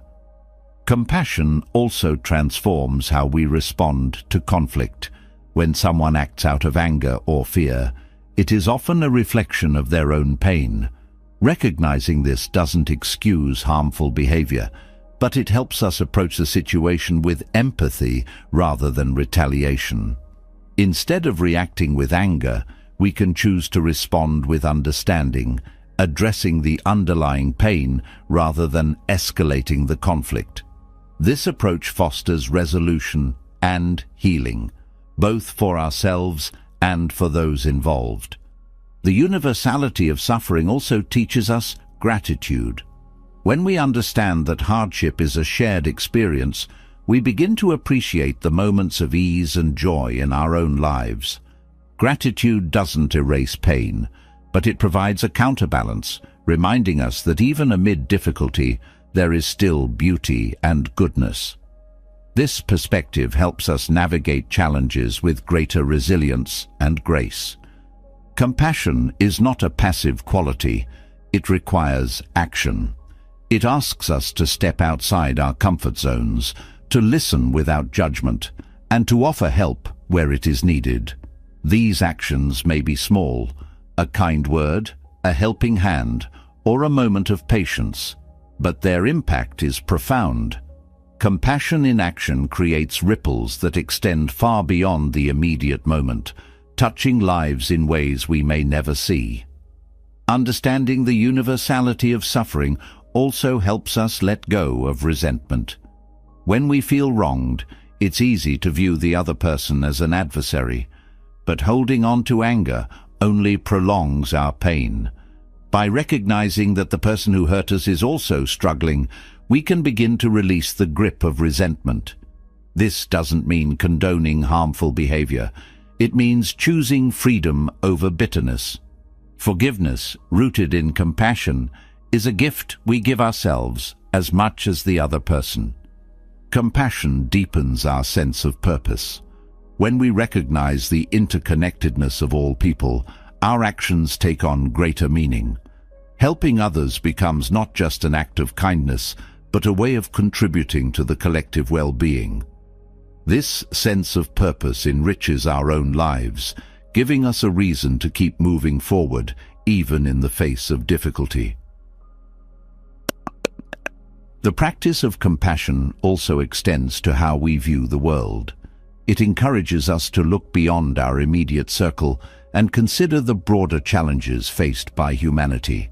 This awareness fosters a sense of responsibility, inspiring us to contribute to solutions rather than turning away. Whether through advocacy, volunteering, or simply being mindful of our impact, compassion calls us to live with intention and care. Finding compassion through shared humanity does not eliminate suffering, but it transforms how we experience it. It teaches us that pain, while deeply personal, is also universal. This understanding dissolves the illusion of isolation, reminding us that we are part of a greater whole. It invites us to approach life with an open heart, ready to give and receive support. In this way, suffering becomes not a barrier, but a bridge, a way to connect, to grow, and to discover the strength that lies within us all. Recognizing the shared nature of suffering dissolves feelings of isolation and opens the heart to compassion. This understanding invites us to connect deeply with others, but it also illuminates a profound truth. True happiness can't be found in external circumstances. While we may seek joy in achievements, possessions, or relationships, lasting peace and fulfillment are not dependent on the world around us. They emerge from within. The search for happiness must turn inward, where the foundations of inner contentment are waiting to be discovered. External pursuits often feel like the path to happiness. Society reinforces the idea that success, wealth, or recognition will lead to a fulfilling life. Yet, how often do these pursuits deliver the deep and lasting joy we seek? The excitement of a new achievement fades, the glow of admiration diminishes, and the comfort of material possessions eventually loses its appeal. This cycle leaves us chasing the next thing, believing that just one more accomplishment, purchase, or relationship will finally fill the void. But the void persists because happiness built on external factors is inherently fragile. The truth of inner contentment begins with self-awareness. Many of us move through life driven by desires and fears without pausing to examine their origins. Why do we want what we want? Why do certain situations make us feel incomplete or restless? By looking inward, we start to understand the patterns and beliefs that fuel our discontent. This understanding doesn't require judgment. It requires curiosity and honesty. Awareness is the first step in breaking free from the illusion that happiness is something to be found outside ourselves. Contentment arises when we stop clinging to what we think we need and start appreciating what we already have. Gratitude plays a central role in this process.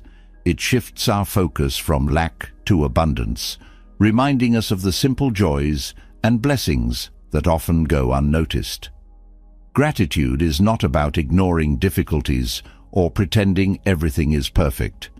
It's about holding space for both the challenges and the gifts in our lives, finding balance and perspective in the midst of it all. Inner contentment also requires acceptance.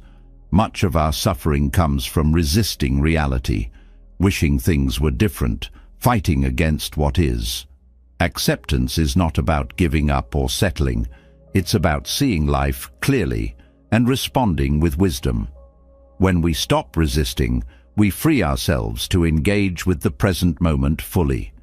This openness creates space for joy, even in the midst of imperfection. Self-compassion is another cornerstone of inner contentment. The way we speak to ourselves shapes our emotional landscape.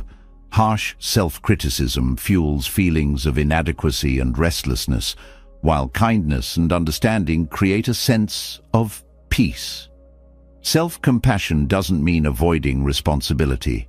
It means approaching our struggles with care and patience. This gentle perspective allows us to grow without the weight of shame or guilt. The pursuit of inner contentment also invites us to redefine success. Society often measures success in terms of status, income, or accomplishments, but these markers are external and fleeting. True success is about alignment, living in harmony with our values and purpose.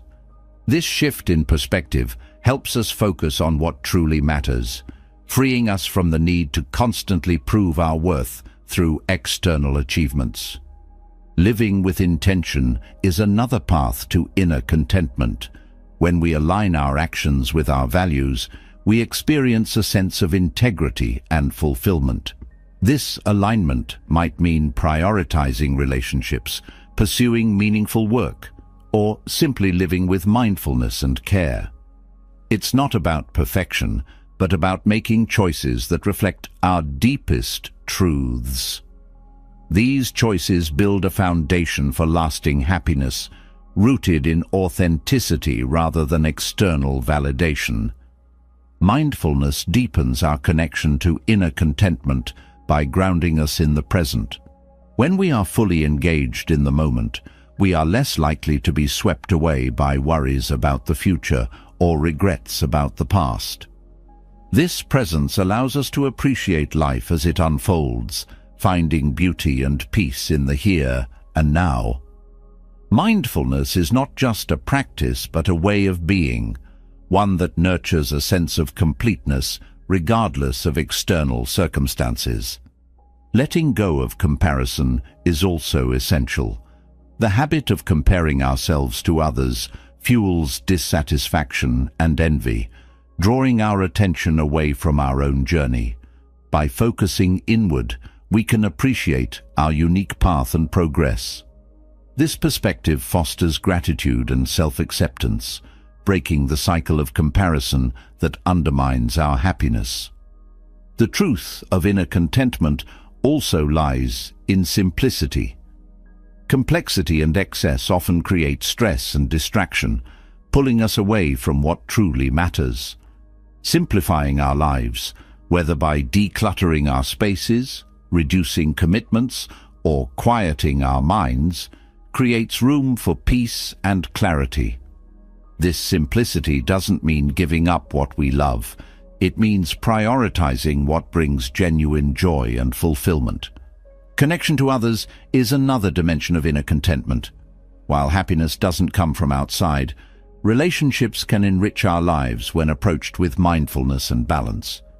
When we engage with others authentically, free from the need for validation or control, we create connections that are meaningful and supportive.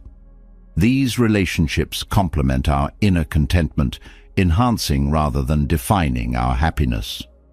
Spirituality, or a sense of purpose, also nurtures inner contentment. This doesn't necessarily mean adhering to a specific religion or belief system. It means connecting with something greater than ourselves. Whether it's through meditation, nature, service, or creativity, this connection provides perspective and meaning. It reminds us that we are part of a larger whole, grounding us in a sense of peace that transcends individual challenges. Inner contentment is not about eliminating all desires or emotions. It's about understanding them, engaging with them wisely, and not letting them control us.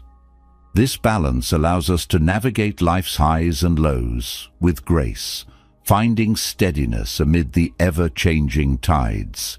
It's a process of learning to trust ourselves and the flow of life, knowing that happiness is not something we must chase, but something we can cultivate from within. The journey toward inner contentment is ongoing. It requires patience, practice and self-compassion. There will be moments of doubt or distraction, but these are part of the process. Each step we take, whether it's pausing to appreciate a simple moment, speaking kindly to ourselves, or letting go of an old belief, brings us closer to a life of lasting peace and joy. Inner contentment is not a destination, but a way of being, a state of wholeness that allows us to experience the fullness of life from the inside out. Understanding that happiness comes from within provides the foundation for lasting peace. It teaches us that true contentment is not dependent on external circumstances, but rooted in how we relate to ourselves and the world. Yet, even as we cultivate this inner well-being, life remains unpredictable. Challenges arise and events unfold beyond our control.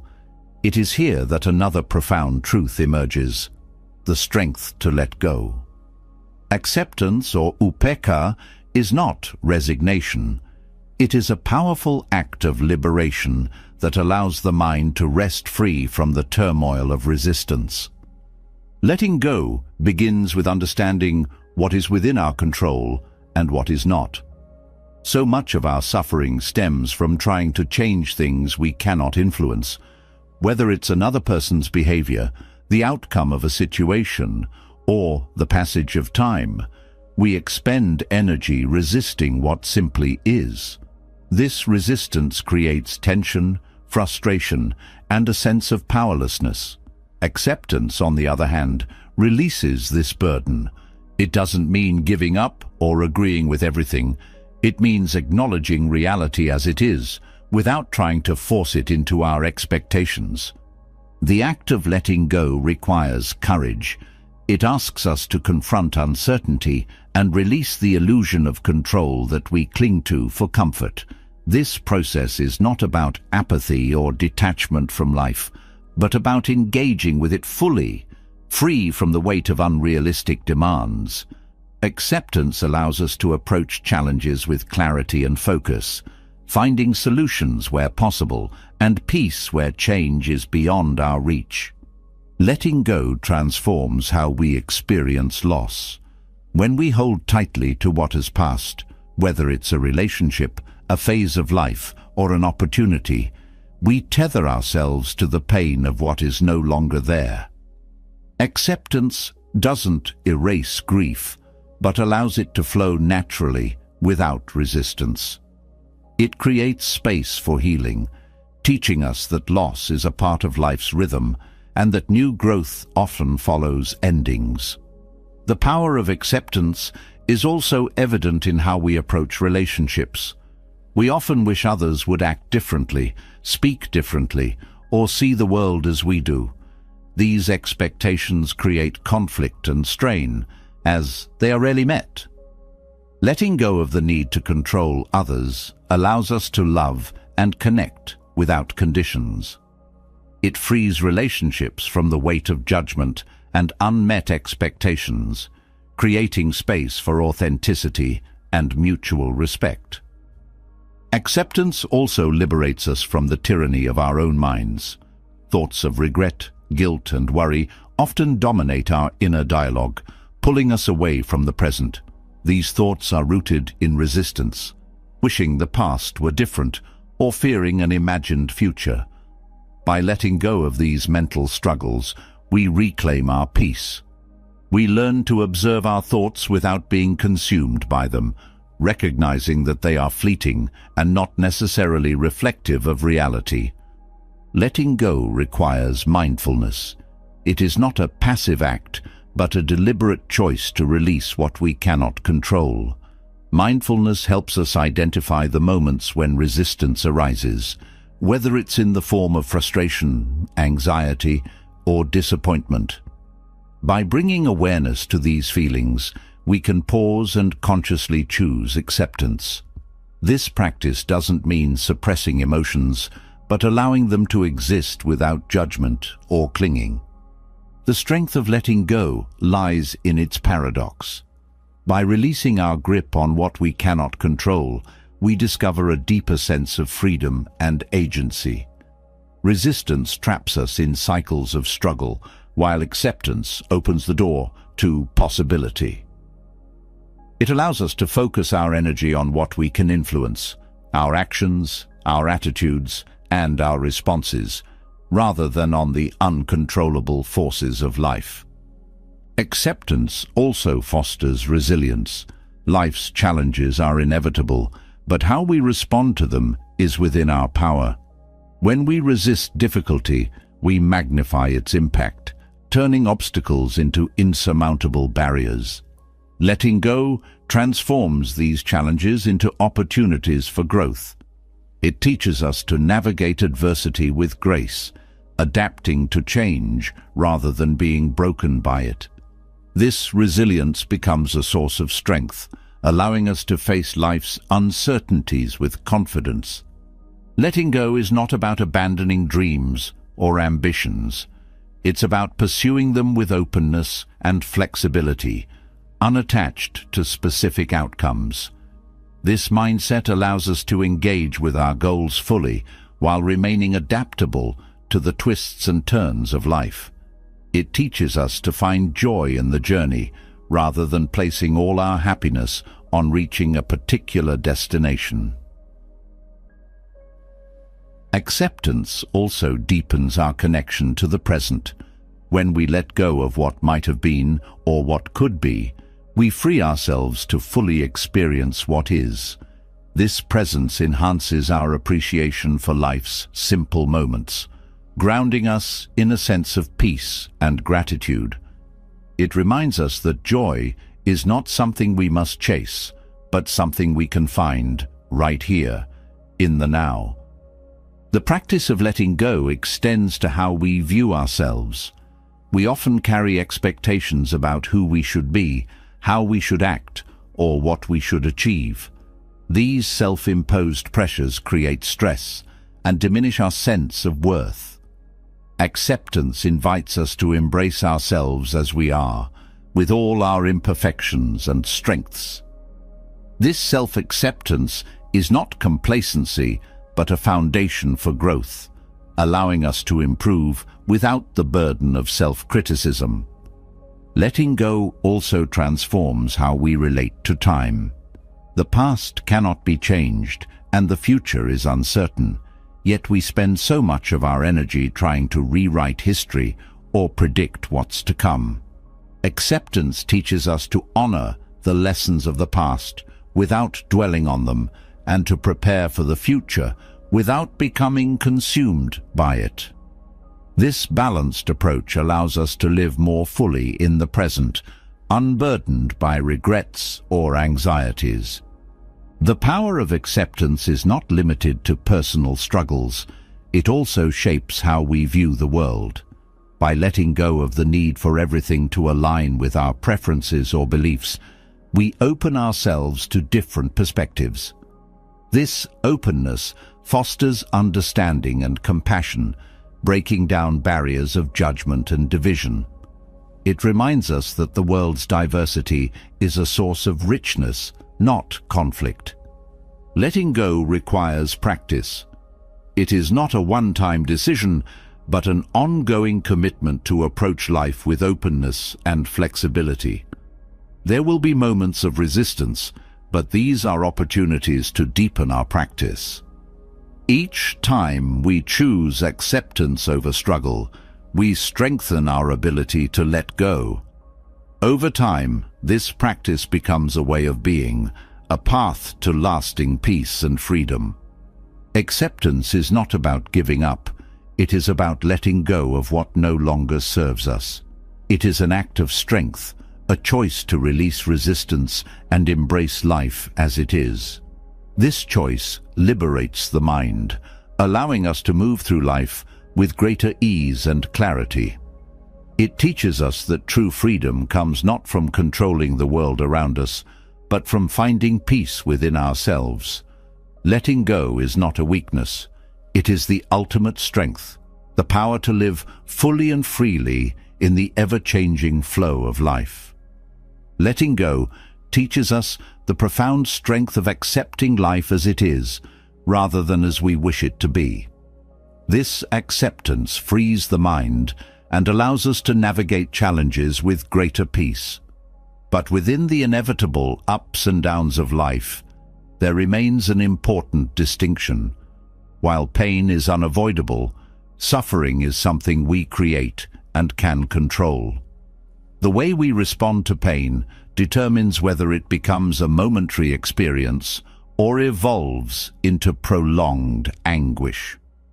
Mastering emotional detachment empowers us to reframe pain and reduce unnecessary suffering, granting us the freedom to move through life with greater ease. Pain is a natural part of existence. It is the body's way of signaling harm and the heart's way of expressing loss or disappointment. It is neither good nor bad. It simply is. However, suffering arises from how we interpret and react to that pain. It is the mental and emotional narrative we construct around the discomfort. This narrative often amplifies the original pain, adding layers of frustration, anger, or despair that deepen our distress. Emotional detachment, however, creates space between the pain and our reaction, enabling us to break this cycle. Detachment does not mean indifference. It is not about suppressing emotions or disconnecting from life. Rather, it is the ability to observe emotions without being controlled by them. This perspective allows us to experience pain without letting it define us.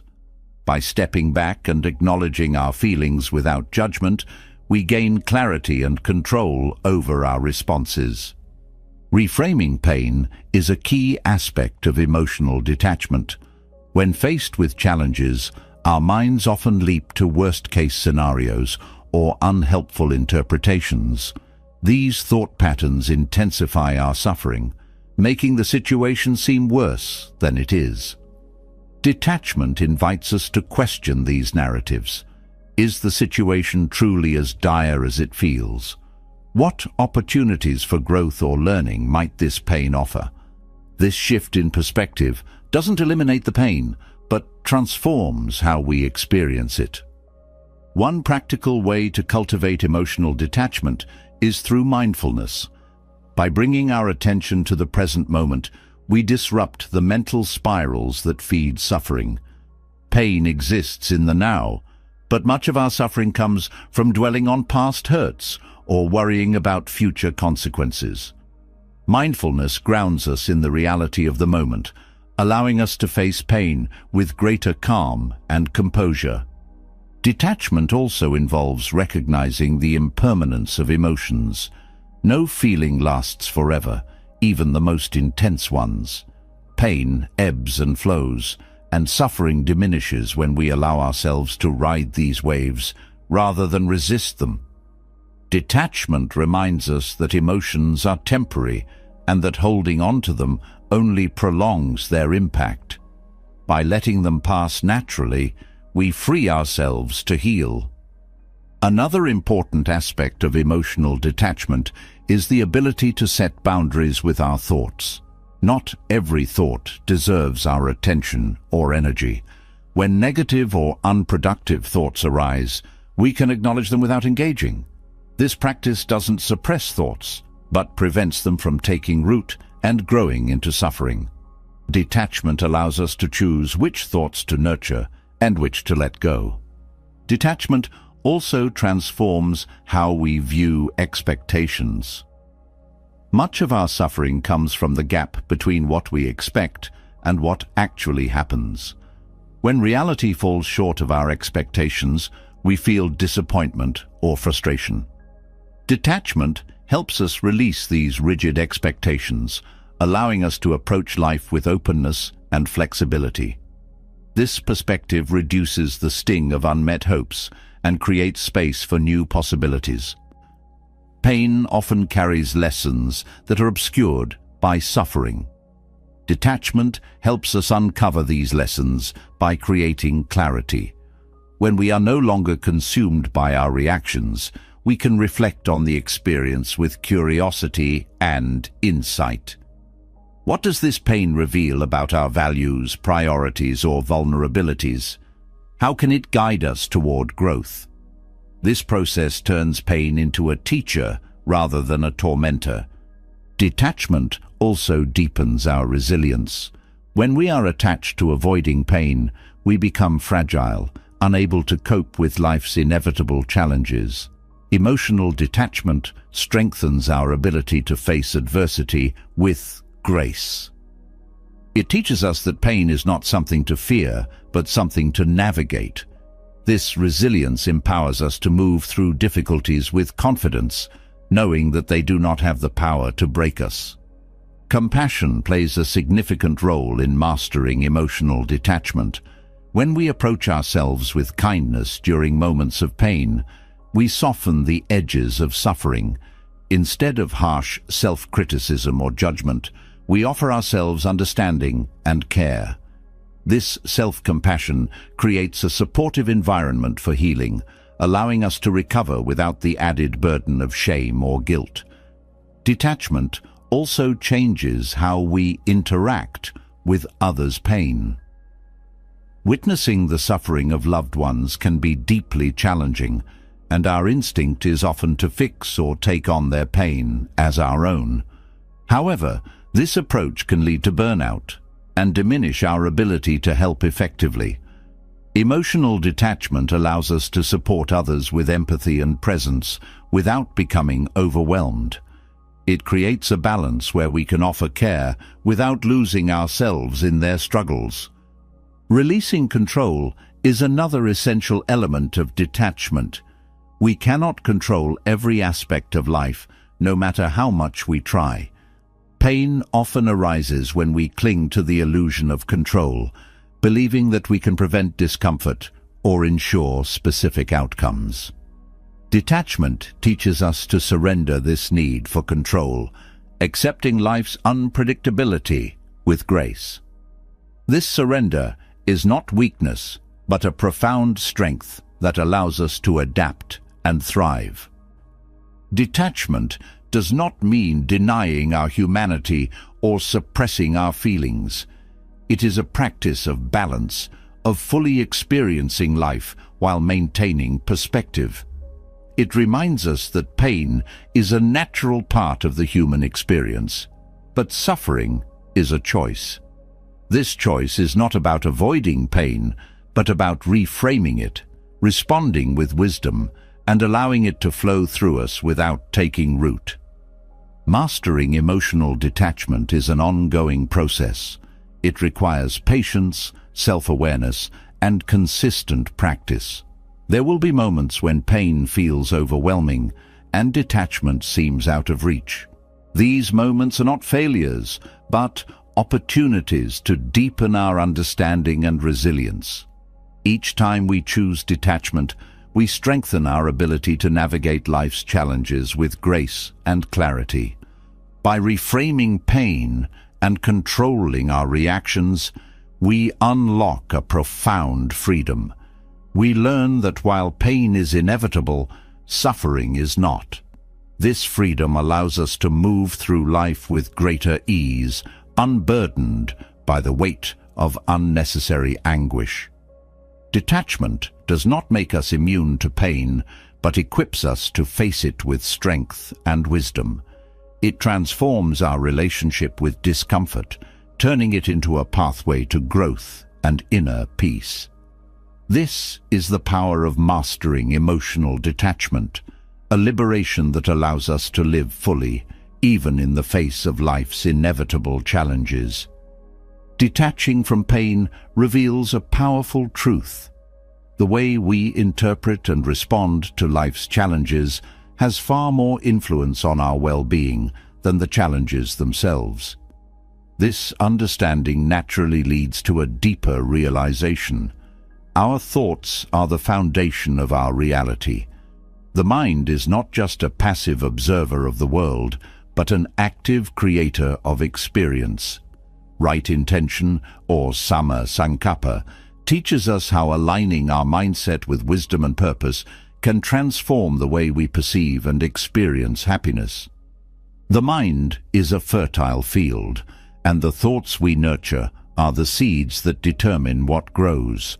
When thoughts are rooted in fear, anger, or greed, they cultivate suffering, but when they are grounded in kindness, clarity, and purpose, they give rise to peace and fulfillment. Right intention is the practice of consciously guiding the mind toward what uplifts and strengthens us, rather than what pulls us down. This practice is not about controlling every thought, but about setting a deliberate direction for the mind to follow. Aligning the mind with right intention begins with self-awareness. Thoughts often flow unchecked, shaping our mood and decisions without our conscious involvement. Becoming aware of these patterns allows us to recognize which thoughts serve us and which do not. Awareness is not about judging or suppressing thoughts, but about observing them with curiosity. This practice creates the space to choose intentions that align with our values and aspirations.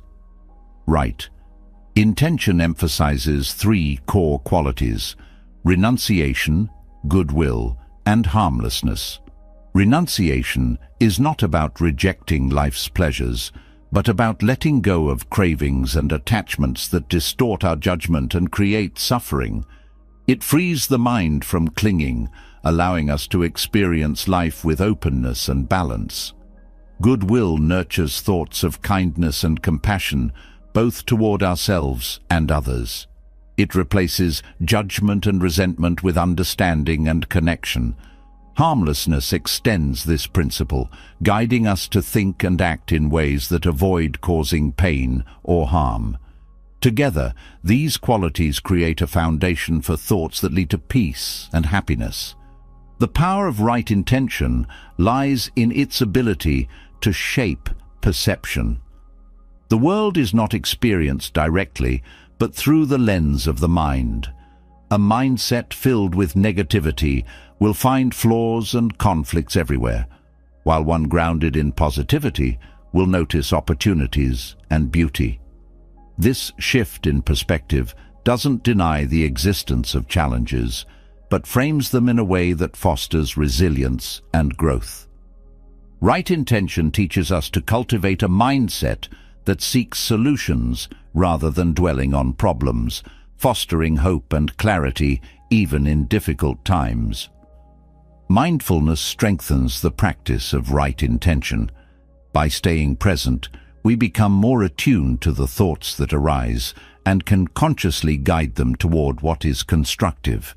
This mindfulness prevents the mind from being hijacked by habitual negativity or distraction, allowing us to remain aligned with our intentions. It also deepens our ability to respond thoughtfully rather than react impulsively, creating a sense of stability and control. The practice of right intention also transforms how we approach relationships. Thoughts of goodwill and harmlessness foster empathy and understanding, creating a foundation for genuine connection.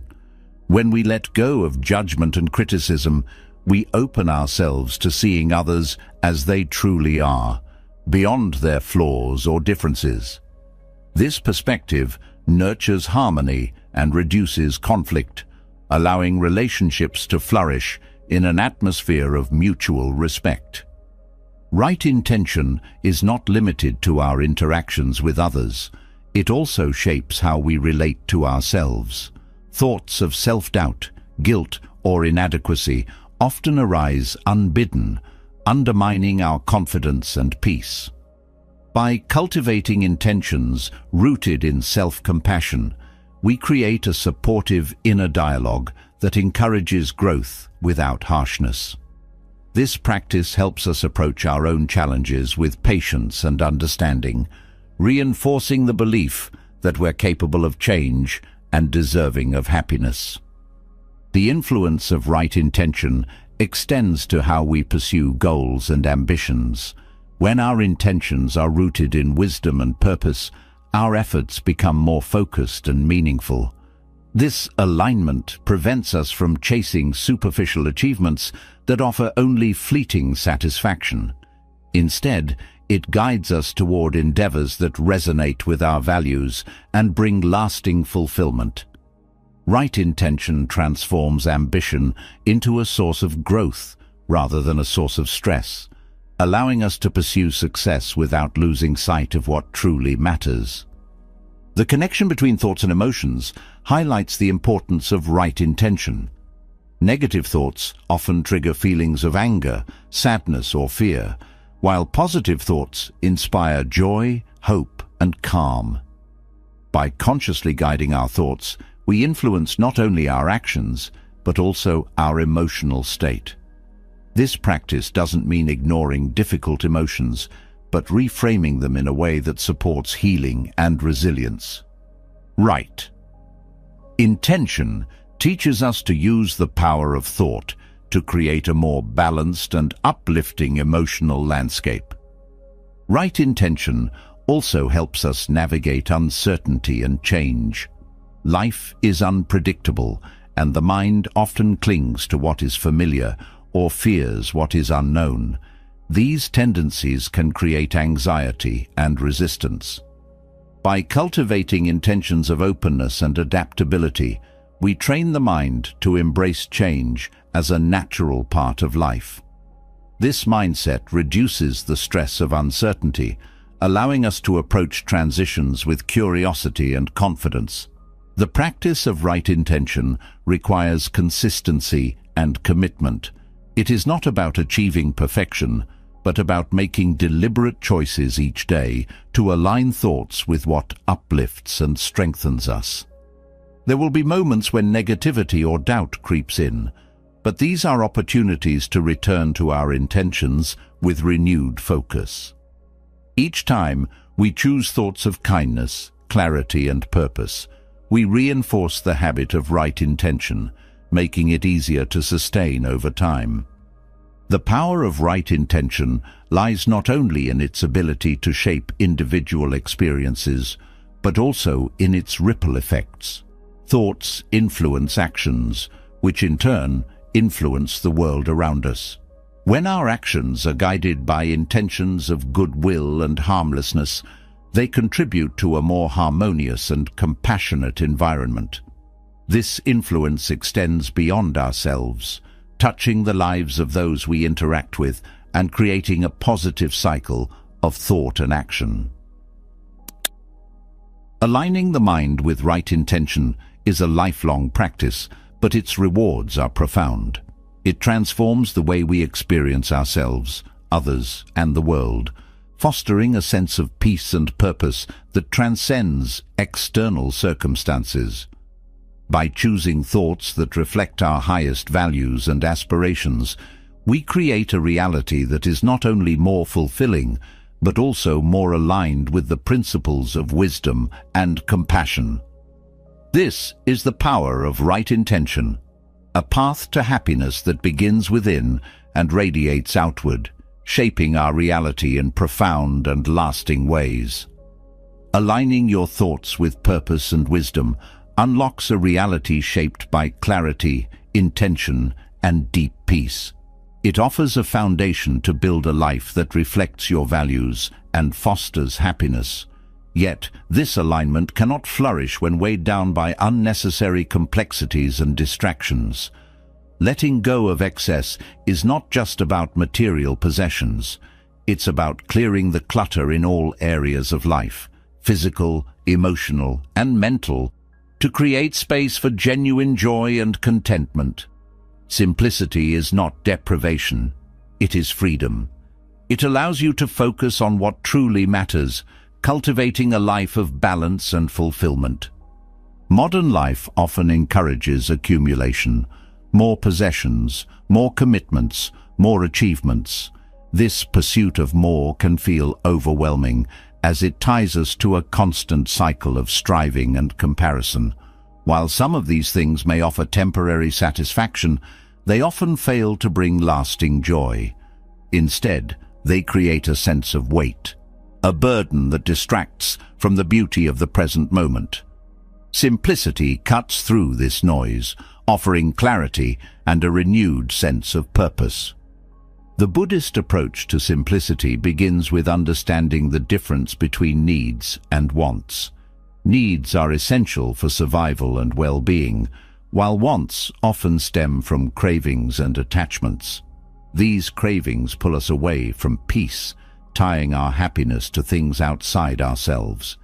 By focusing on what is truly necessary, we lighten our load and free ourselves from the endless chase for external validation.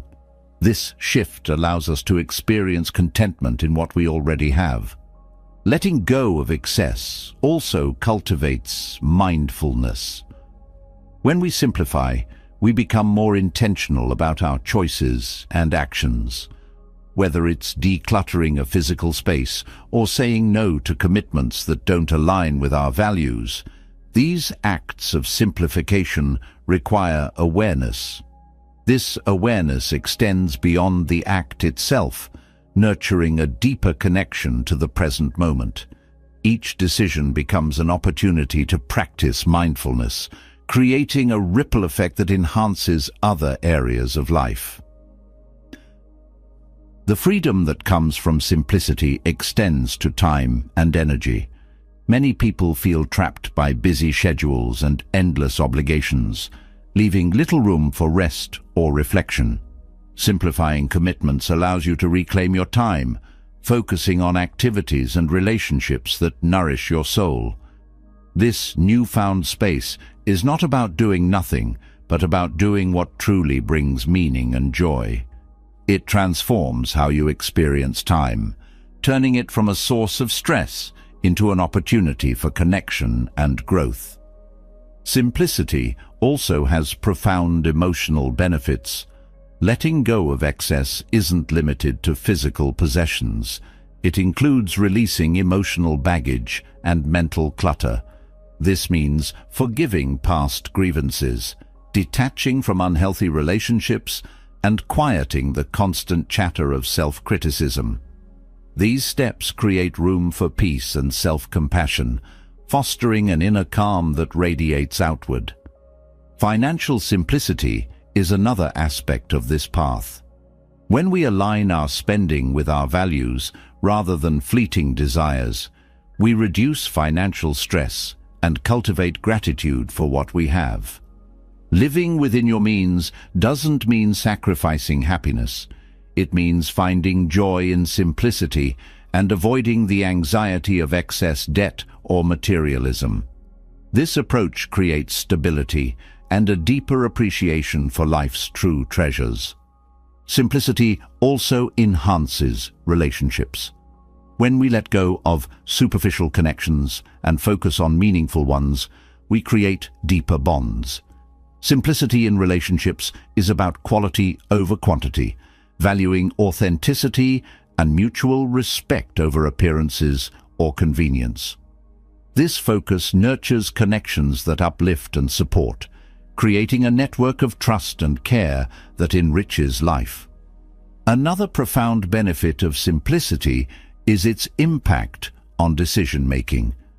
When life is cluttered with too many options or distractions, decision-making becomes stressful and exhausting. Simplifying your environment and priorities clears this mental clutter, making it easier to focus on what truly matters.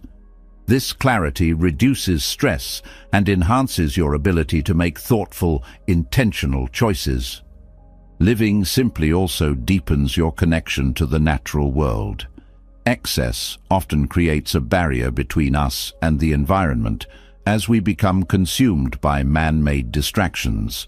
Simplicity invites us to slow down and appreciate the beauty of nature, whether it's a walk in the park, the sound of birdsong, or the changing seasons.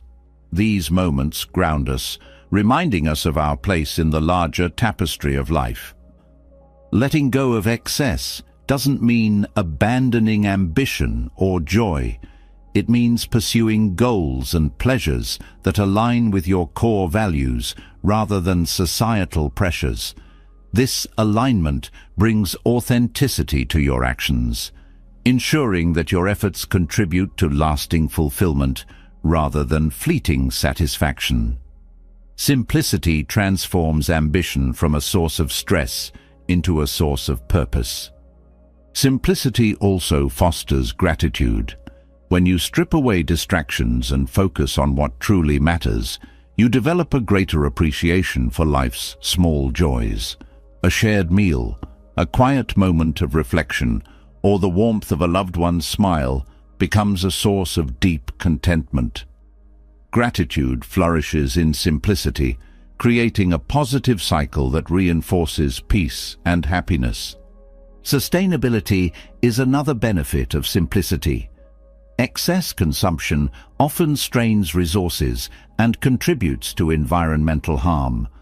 By choosing simplicity, you reduce your ecological footprint and contribute to a healthier planet. This approach aligns personal well-being with the collective good, creating a sense of harmony and purpose. Practicing simplicity requires courage and commitment. It asks you to challenge societal norms and let go of attachments that no longer serve you. This process can be uncomfortable as it requires facing fears and questioning long-held beliefs. However, the rewards far outweigh the challenges. Each step towards simplicity brings greater freedom, clarity, and joy. Simplicity also teaches the art of contentment. In a culture that glorifies excess and competition, contentment can feel like settling. But true contentment is not about giving up. It's about recognizing that happiness doesn't come from having more, but from appreciating enough. This mindset creates a sense of abundance, even in modest circumstances, and frees you from the constant pull of dissatisfaction. The journey towards simplicity is deeply personal. What feels like excess to one person may be essential to another. The goal is not to follow a prescribed formula, but to align your life with your values and priorities. This alignment creates a life that feels authentic and meaningful, free from the distractions of unnecessary complexity. Simplifying your life doesn't happen overnight. It's a gradual process of reflection, choice, and practice. Each small step, whether it's clearing a space, re-evaluating a commitment, or pausing to appreciate a moment, builds a foundation for greater joy and contentment. These steps are not about perfection, but about progress, creating a life that feels lighter, clearer, and more fulfilling. In embracing simplicity, you create space for what truly matters. You free yourself from the weight of excess and open the door to a life of greater clarity, peace, and happiness. Simplicity is not about less. It's about more of what nourishes the soul and aligns with the heart. It is a path to living fully and freely, anchored in the profound truth that contentment is found not in accumulation, but in letting go. Choosing simplicity creates a space where contentment can take root. It shifts focus away from endless accumulation and redirects energy toward meaningful connections and experiences. As life becomes lighter, it naturally invites a deeper appreciation for the blessings already present. This brings us to a profound principle of happiness: gratitude. While simplicity clears the path, gratitude is the compass that guides us to joy. It transforms how we see the world, revealing abundance where we once saw lack, and nurturing a sense of fulfillment that transcends external circumstances. Gratitude is not just a fleeting feeling. It is a practice, a deliberate way of engaging with life. It shifts the focus from what is missing to what is present, illuminating the richness of even the simplest moments. When we pause to acknowledge what we have, we interrupt the endless cycle of wanting more. This pause creates a sense of peace and sufficiency, reminding us that happiness does not come from acquiring, but from appreciating. Practicing gratitude aligns deeply with Buddhist principles, particularly the teachings on mindfulness and non-attachment. Gratitude grounds us in the present, allowing us to fully experience and appreciate what is here and now. It also helps loosen the grip of craving, the constant yearning for more that often leads to dissatisfaction. By focusing on what we already have, gratitude reduces the pull of desire, creating space for contentment to flourish. Gratitude also fosters humility. It reminds us that much of what we enjoy, whether it's the warmth of the sun, the love of family, or the food on our table, is not solely of our making. This recognition softens the ego, encouraging a sense of interconnectedness and appreciation for the contributions of others. Humility deepens our ability to receive joy, as it opens the heart to the gifts of life without the need for ownership or control. The practice of gratitude also strengthens resilience. Life is full of challenges, and it can be easy to focus on what's going wrong. Gratitude acts as a counterbalance, helping us see the good even in difficult times. This perspective doesn't deny the reality of pain, but places it within a larger context, where blessings coexist with burdens. Gratitude turns challenges into opportunities for growth, teaching us to find strength and wisdom in adversity. One powerful way to cultivate gratitude is through reflection. Taking time each day to acknowledge what you are thankful for, whether it's a kind word, a moment of beauty, or simply the gift of another day, creates a habit of appreciation. This practice trains the mind to seek out the positive, shifting your overall outlook toward one of abundance and joy. Over time, this shift becomes a natural way of seeing the world, enriching your experience of life. Gratitude also enhances relationships. When we take the time to appreciate others, we strengthen our bonds and deepen our connections. Acknowledging the kindness, support, or presence of loved ones nurtures trust and mutual respect. It transforms interactions from transactional to meaningful, creating a foundation for relationships that uplift and sustain. Another dimension of gratitude is its ability to reduce envy and comparison. In a culture that often measures worth by what others have, it's easy to fall into the trap of feeling inadequate. Gratitude breaks this cycle by redirecting attention to your own life and its unique blessings. It shifts the focus from competition to appreciation, allowing you to celebrate your journey without being overshadowed by someone else's. Gratitude also aligns with the principle of impermanence. Life is fleeting, and every moment is a gift that will not last forever. Recognizing this truth deepens our appreciation for the present, whether it's a joyful experience or a fleeting connection. This awareness doesn't create fear, but fosters a profound sense of presence and gratitude for what is here now. The benefits of gratitude extend beyond the emotional and spiritual. They also impact physical well-being. Studies have shown that practicing gratitude can reduce stress, improve sleep, and enhance overall health. This connection between gratitude and well-being reflects the holistic nature of happiness, where the mind, body, and spirit are intertwined. By nurturing gratitude, we care for ourselves on multiple levels, creating a foundation for a healthier and more balanced life. Gratitude is also a source of creativity. When we focus on what we have rather than what we lack, we find new ways to use and appreciate our resources. This perspective encourages innovation and adaptability, transforming limitations into opportunities. Gratitude turns the ordinary into the extraordinary, revealing beauty and potential in the simplest things.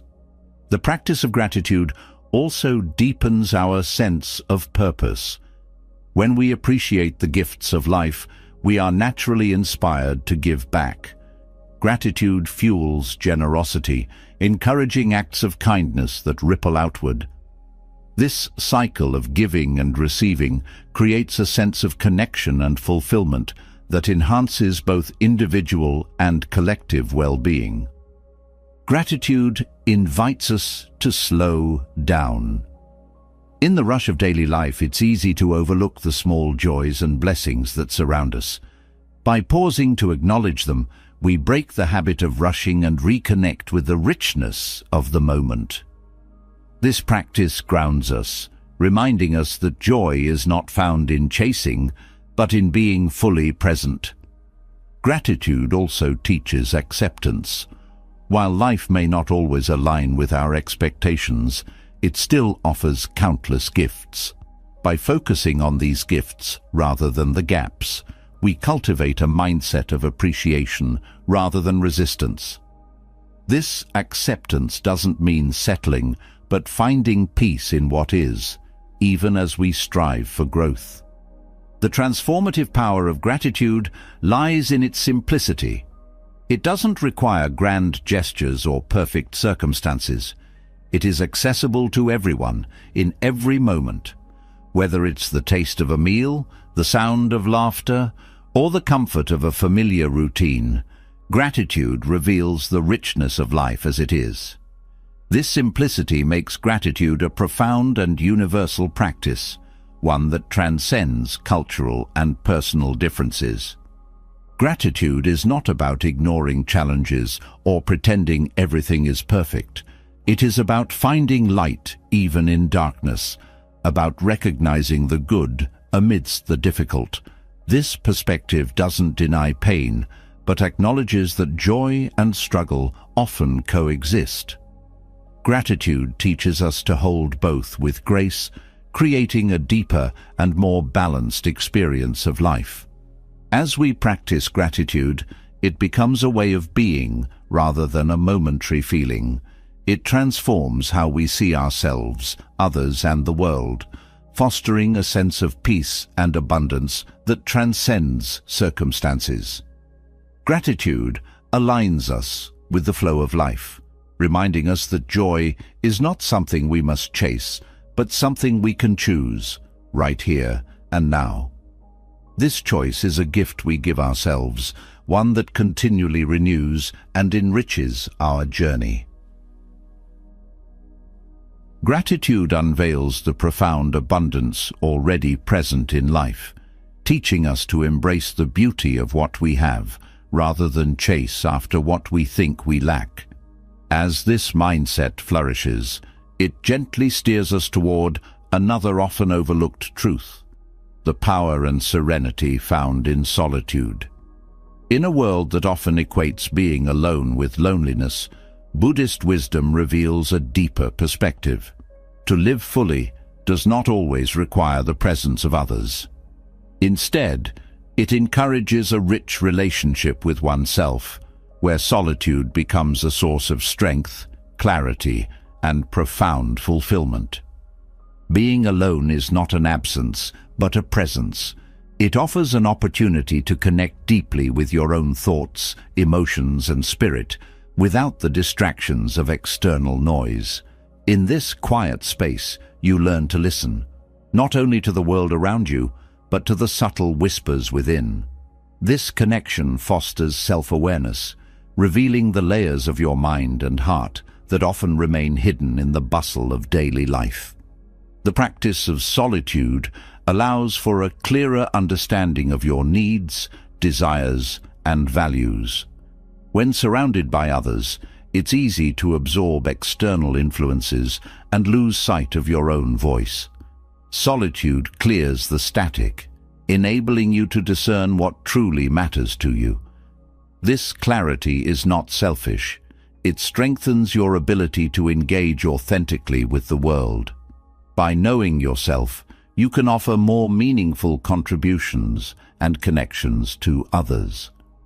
Solitude also nurtures independence. It teaches you to rely on your inner resources for fulfillment rather than seeking constant validation or distraction from outside sources. This self-reliance builds confidence. showing you that your worth is not defined by others' opinions or presence. In this way, solitude becomes a foundation for resilience, allowing you to navigate life's challenges with greater stability and grace. The Buddhist perspective on solitude highlights its role in cultivating mindfulness. When alone, the mind often wanders, seeking stimulation or escape. Mindfulness brings the wandering mind back to the present, teaching you to sit with your thoughts and feelings without judgment. This practice deepens your ability to remain present and engaged, even in moments of discomfort or uncertainty. Over time, mindfulness transforms solitude from something to avoid into something to cherish. In solitude, you also discover the richness of simplicity. Without the distractions of social obligations or external expectations, life takes on a slower, more intentional rhythm. This simplicity is not about deprivation, but about savoring the essence of each moment. A quiet cup of tea, the rustle of leaves in the wind, or the rhythm of your own breath becomes a source of profound contentment. Solitude reveals that joy does not need to be grand or loud. It can be found in the smallest, most ordinary moments. The practice of being alone also invites creativity. When the mind is free from external demands, it has space to explore, imagine, and innovate. Many great ideas, works of art, and discoveries have been born in solitude. This creative potential is not limited to grand endeavors. It can manifest in how you approach challenges, solve problems, or express yourself. Solitude fosters a sense of curiosity and exploration, encouraging you to see the world and yourself with fresh eyes. Solitude also deepens your connection to nature. Without the distractions of conversation or technology, you become more attuned to the natural world. A walk in the woods, the sound of rain, or the sight of a star-filled sky takes on new meaning. This connection grounds you, reminding you of the larger rhythms of life and your place within them. Nature becomes a companion in solitude, offering solace and inspiration.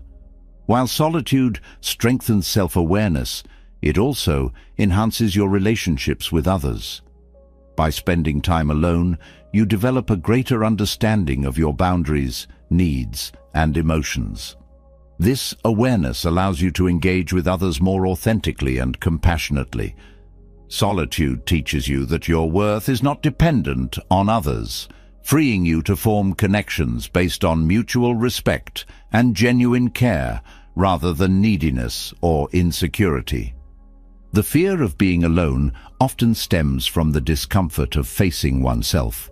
In solitude, there is no distraction from the thoughts, fears, or regrets that we often suppress. Yet, this confrontation is where growth begins. By sitting with discomfort rather than avoiding it, you develop a deeper understanding of yourself and your patterns. This understanding creates the foundation for healing and transformation, allowing you to move through life with greater peace and self-acceptance. The power of being alone also lies in its ability to recharge the mind and spirit. Constant interaction, whether in person or through technology, can drain energy and create a sense of overwhelm. Solitude provides a sanctuary where you can rest, reflect, and restore. This renewal is not just about relaxation. It is about reconnecting with your inner self and finding balance amid life's demands. Solitude aligns with the Buddhist principle of non-attachment. It teaches you to find contentment within, rather than clinging to external sources of happiness. This practice doesn't mean rejecting relationships or connections, but approaching them with a sense of freedom and balance. Solitude shows you that you can be whole on your own, which enriches the quality of your interactions with others. The practice of solitude also fosters gratitude.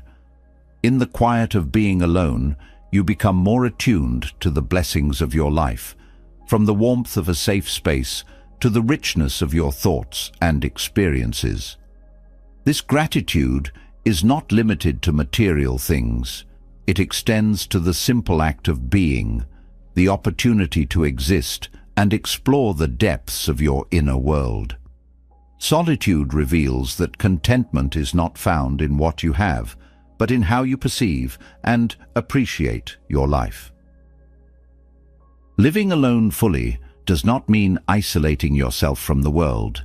It means embracing the times of solitude as opportunities for growth, reflection, and renewal. It means seeing aloneness not as a void to be filled, but as a space to be enriched.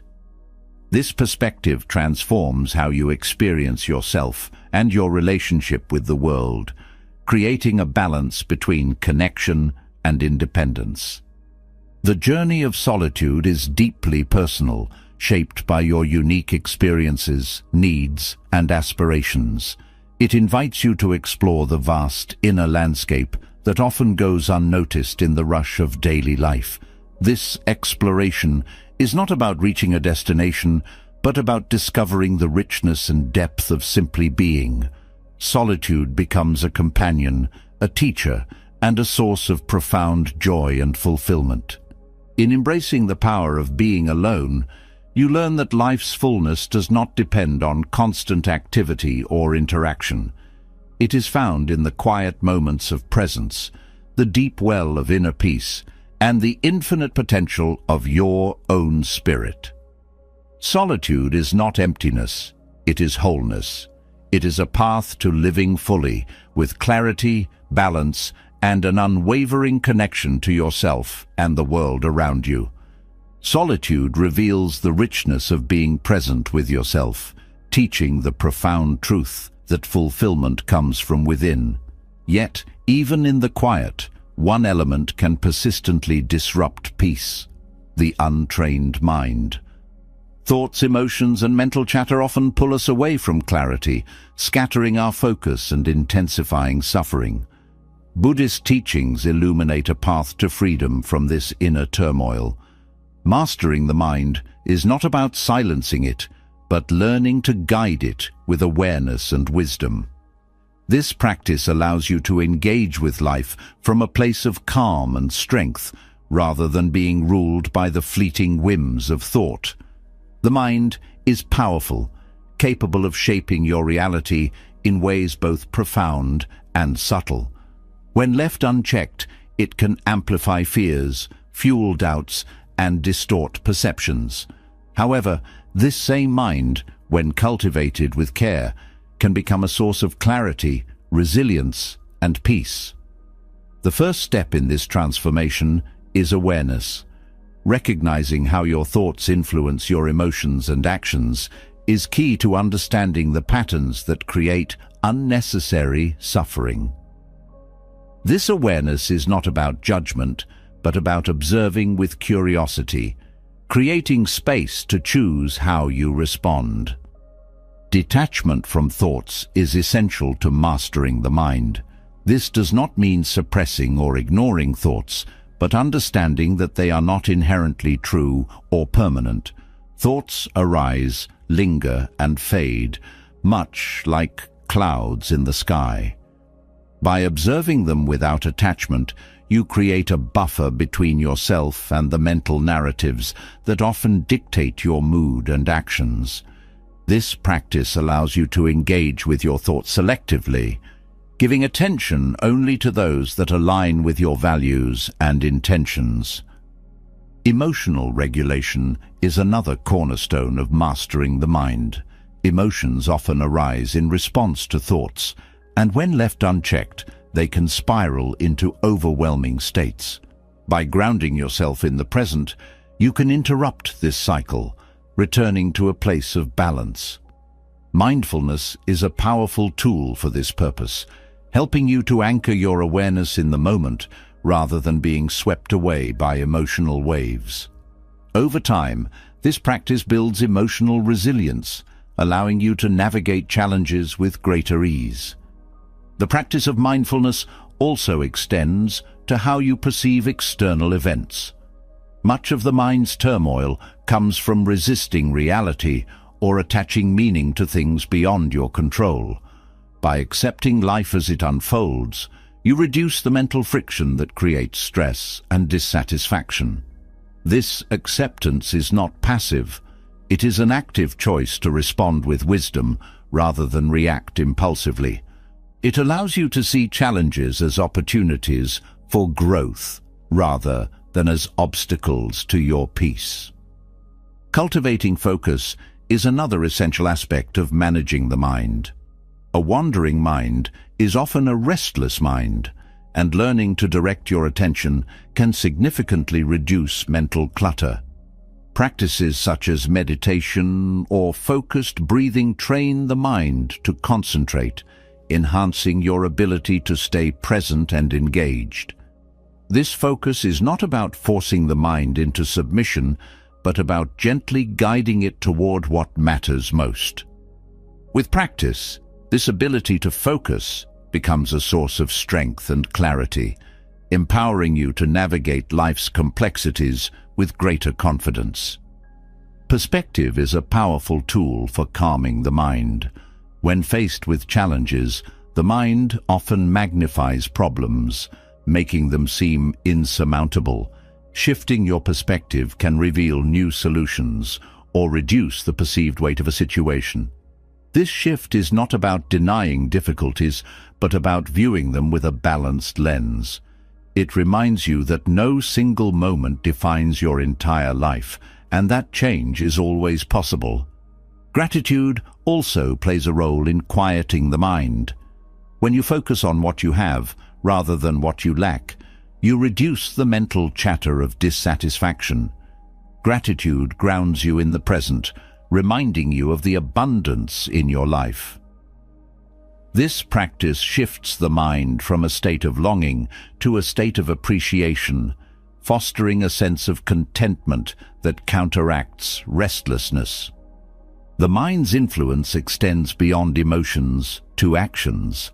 Impulsive reactions often stem from untrained mental habits, leading to decisions that create regret or conflict. Developing self-awareness helps you pause before reacting, allowing you to respond with intention rather than reflex. This pause is a moment of power, where you choose a path aligned with your values rather than being driven by fleeting emotions or assumptions. Letting go of perfectionism is another way to free the mind. The pursuit of an unattainable ideal often fuels self-criticism and stress. By embracing imperfection, you release the pressure to meet unrealistic standards, allowing yourself to grow and learn without the burden of judgment. This mindset fosters a sense of self-compassion, reducing the mental noise that often accompanies feelings of inadequacy. The teachings of Buddhism emphasize the importance of understanding the root causes of mental suffering. Many of these causes stem from attachment, whether to outcomes, possessions, or identities. Letting go of these attachments creates mental space, freeing you from the endless cycle of craving and dissatisfaction. This practice is not about giving up desires, but about approaching them with balance and awareness, ensuring they do not dominate your thoughts or actions. Developing a compassionate mind also transforms how you relate to others. Thoughts of judgment or resentment often cloud relationships, creating unnecessary tension.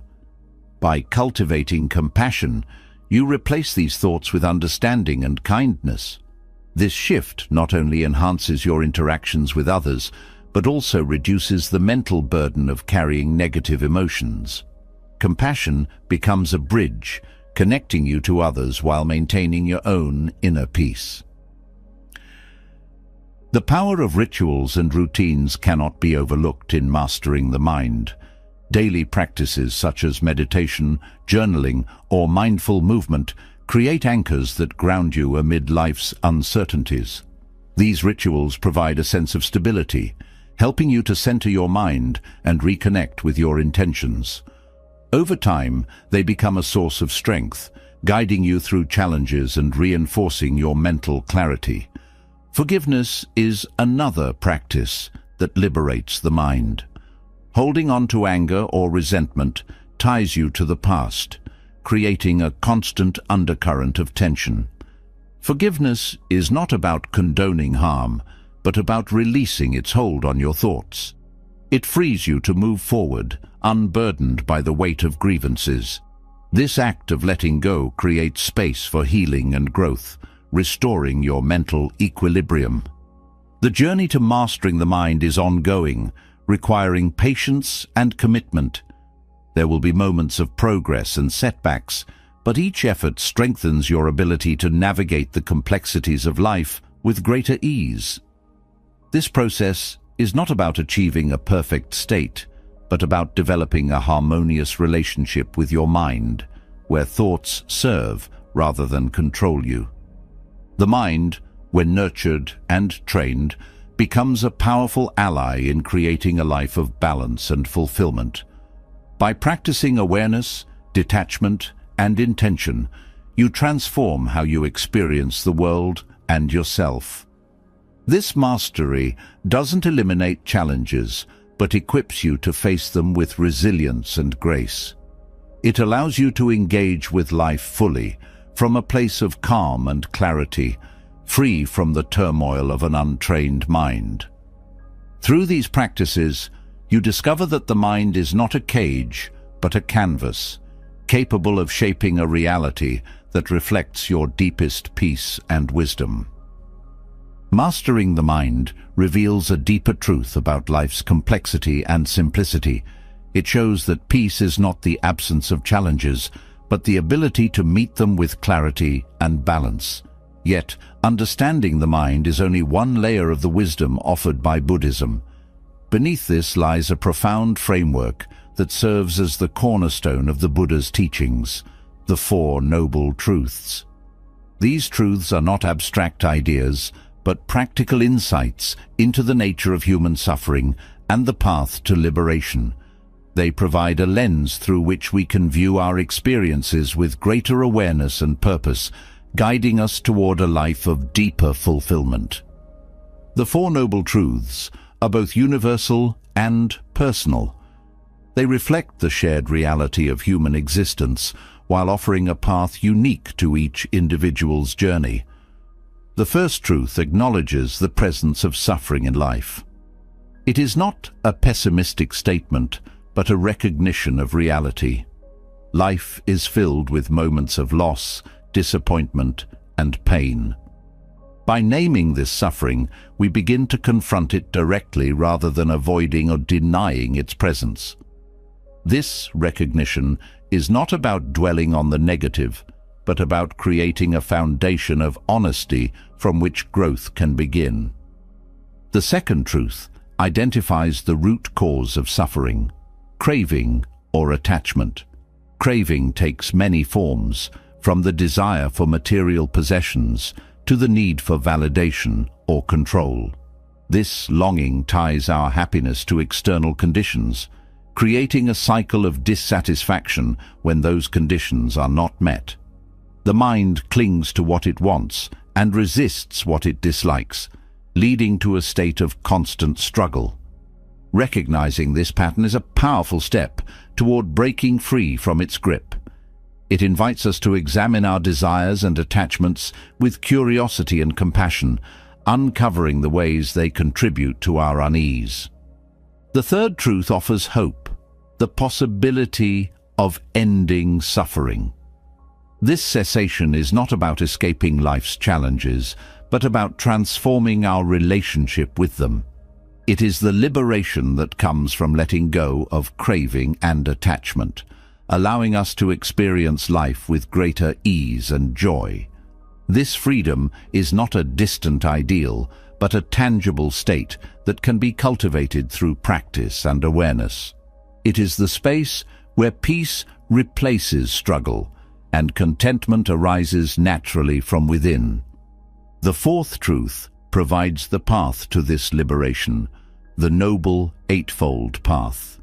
This path is not a rigid set of rules, but a guide to living with wisdom, ethics, and mindfulness. Each aspect of the path complements the others, creating a holistic approach to well-being. It encourages us to align our thoughts, actions, and intentions with principles that foster harmony and clarity. This alignment is not about perfection, but about progress, a continuous effort to grow and refine how we live.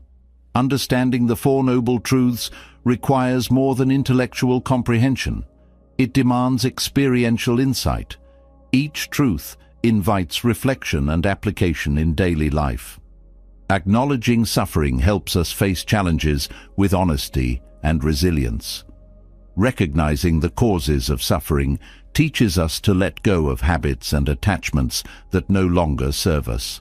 Embracing the possibility of liberation inspires hope and determination. Following the path offers practical tools for navigating life with wisdom and grace. The Four Noble Truths also illuminate the interconnectedness of life. They show that suffering is not an isolated experience, but part of the human condition. This shared reality fosters compassion, helping us see others with greater empathy and understanding. When we recognize that others, like us, struggle with craving and attachment, we approach them with kindness rather than judgment. This perspective transforms relationships, creating connections based on mutual respect and support. Applying the Four Noble Truths also deepens self-awareness. They invite us to explore the layers of our thoughts, emotions, and behaviors, uncovering patterns that contribute to our suffering. This exploration is not about self-criticism, but about self-discovery.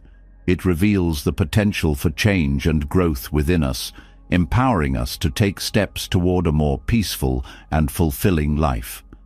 The truths also encourage a balanced approach to life. They remind us that joy and sorrow, gain and loss, are natural parts of existence. By embracing this balance, we reduce the extremes of elation and despair, finding a steady ground from which to engage with the world. This balance does not numb us to experience, but enriches it, allowing us to savor life's beauty while accepting its challenges. Meditation is a powerful practice for exploring the Four Noble Truths. In meditation, we create a space to observe the mind without judgment, seeing its patterns with clarity. This practice helps us recognize the causes of our suffering and develop the mindfulness needed to follow the path. Meditation is not an escape, but a return to the present, where the truths of existence unfold with clarity and depth. The Four Noble Truths also challenge us to take responsibility for our happiness. They teach that while suffering may arise from external conditions, our response to it is within our control. This responsibility is empowering, showing us that we are not victims of circumstance, but active participants in our well-being. It inspires us to make choices that align with our values and aspirations, shaping a life that reflects our deepest truths. These teachings are not about adhering to dogma, but about discovering what resonates within. The Four Noble Truths are a mirror, reflecting both the struggles and the possibilities of human life. They guide us to look with honesty and outward with compassion, creating a path that is both personal and universal. The transformative power of the Four Noble Truths lies in their simplicity and depth. They do not promise an easy life, but offer the tools to navigate life's complexities with wisdom and grace. By integrating these truths into our daily existence, we create a foundation for lasting peace and joy, grounded in the profound understanding of what it means to be human. Through this practice, we move closer to the liberation that lies not in escaping life, but in fully embracing it. The Four Noble Truths uncover the profound wisdom that suffering is not an enemy, but a teacher, guiding us toward awareness, transformation, and peace. This foundation naturally leads to a practical question. How do we carry this understanding into everyday life, especially in moments of stress, uncertainty, or hardship? Maintaining calm and positivity amidst life's chaos may seem elusive, but Buddhist teachings offer timeless guidance.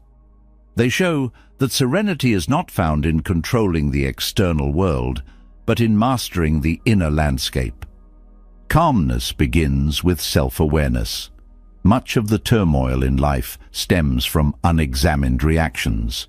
When emotions like anger, fear, or frustration arise, they can dominate thoughts and actions, leading to tension and conflict. Awareness invites you to pause and observe these emotions as they arise, without judgment. This pause creates a space between feeling and reaction, allowing you to choose a response aligned with your values, rather than being swept away by impulsive reactions. Positivity is cultivated through perspective. Challenges and difficulties are inevitable, but how they are perceived shapes their impact. Viewing obstacles as opportunities for growth rather than as threats shifts the mind from resistance to curiosity. This perspective does not ignore pain, but frames it as part of a larger journey, one that includes learning, resilience, and eventual peace. Buddhist wisdom encourages seeing the impermanence of all things, reminding us that even the most difficult moments will pass. Mindfulness is a cornerstone of staying calm and positive. By grounding yourself in the present moment, you break free from the mental spirals of regret over the past or worry about the future. The present is where life unfolds, where solutions can be found, and where peace resides. Mindfulness teaches you to engage fully with what is here and now, reducing the noise of unnecessary mental chatter and creating clarity. Gratitude is a powerful tool for fostering positivity. Focusing on what is good and abundant in your life shifts attention away from what is lacking. Gratitude does not deny challenges, but balances them by highlighting the blessings that coexist alongside struggles. This practice nurtures a sense of sufficiency and contentment, reducing the craving and dissatisfaction that often disrupt calmness. Compassion, both for yourself and others, is essential in maintaining inner peace. Self-compassion softens the harshness of self-criticism, replacing it with understanding and kindness. This gentleness allows you to navigate setbacks without being overwhelmed by guilt or disappointment. Extending compassion to others fosters connection and reduces the mental burden of resentment or judgment. It transforms relationships, creating harmony that supports a calm and positive mindset. Letting go of control is another vital practice. Much stress comes from trying to manage or predict every aspect of life. Buddhist teachings emphasize the importance of surrendering to the flow of life, accepting what cannot be changed while taking thoughtful action where possible. This balance reduces the friction of resistance, allowing you to move through life with greater ease. Breathing techniques offer immediate tools for calming the mind and body. Focusing on the breath anchors attention, slows the heart rate, and creates a sense of stability. Deep, conscious breaths signal the nervous system to relax, providing a simple yet effective way to regain composure in moments of stress. Over time, this practice trains the body and mind to respond to challenges with calm rather than panic. Detachment from outcomes fosters both calmness and positivity. By releasing the need for specific results, you free yourself from the anxiety of unmet expectations. This does not mean giving up on goals, but approaching them with flexibility and openness. When effort is valued over outcome, the journey becomes a source of joy rather than a source of stress. Simplicity in life also contributes to inner peace. Reducing unnecessary commitments, possessions, or distractions creates space for what truly matters. This simplicity extends beyond the physical to the mental, encouraging you to focus on thoughts and actions that align with your values. A simplified life is one with fewer sources of stress and more opportunities for joy. Meditation deepens the ability to stay calm and positive. By sitting in stillness, you train the mind to observe without attachment, developing resilience against the fluctuations of life. Meditation enhances awareness, focus, and emotional balance, creating a strong foundation for navigating challenges with grace. This practice is not about escaping reality, but engaging with it from a place of clarity and strength. Engaging with nature fosters calmness and positivity. Time spent outdoors, surrounded by the natural world, grounds and rejuvenates the mind and spirit.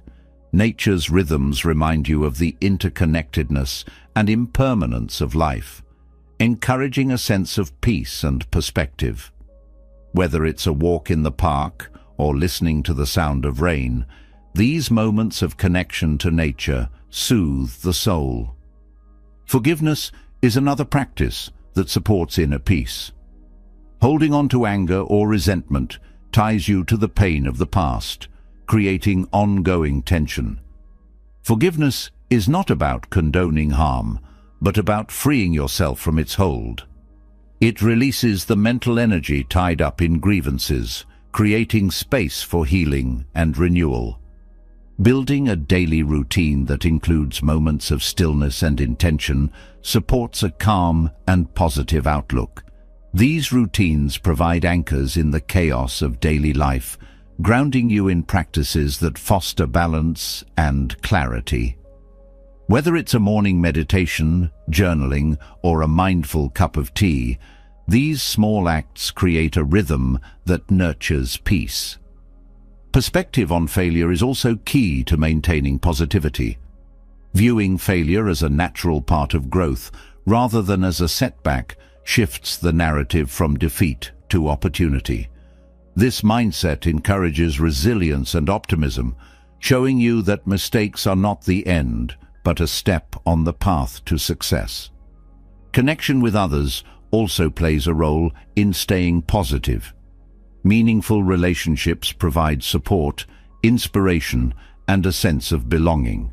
Sharing joy, offering support, or simply being present with others strengthens the bonds that uplift and sustain you.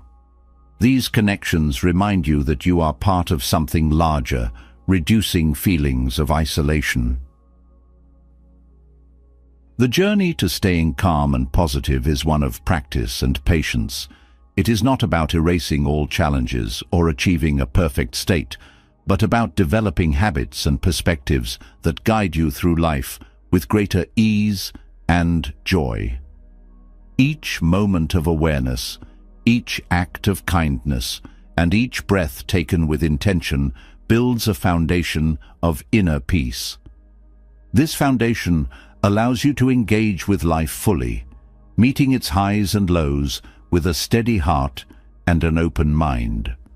Through these practices, you discover that calmness and positivity are not distant ideals, but choices available to you in every moment.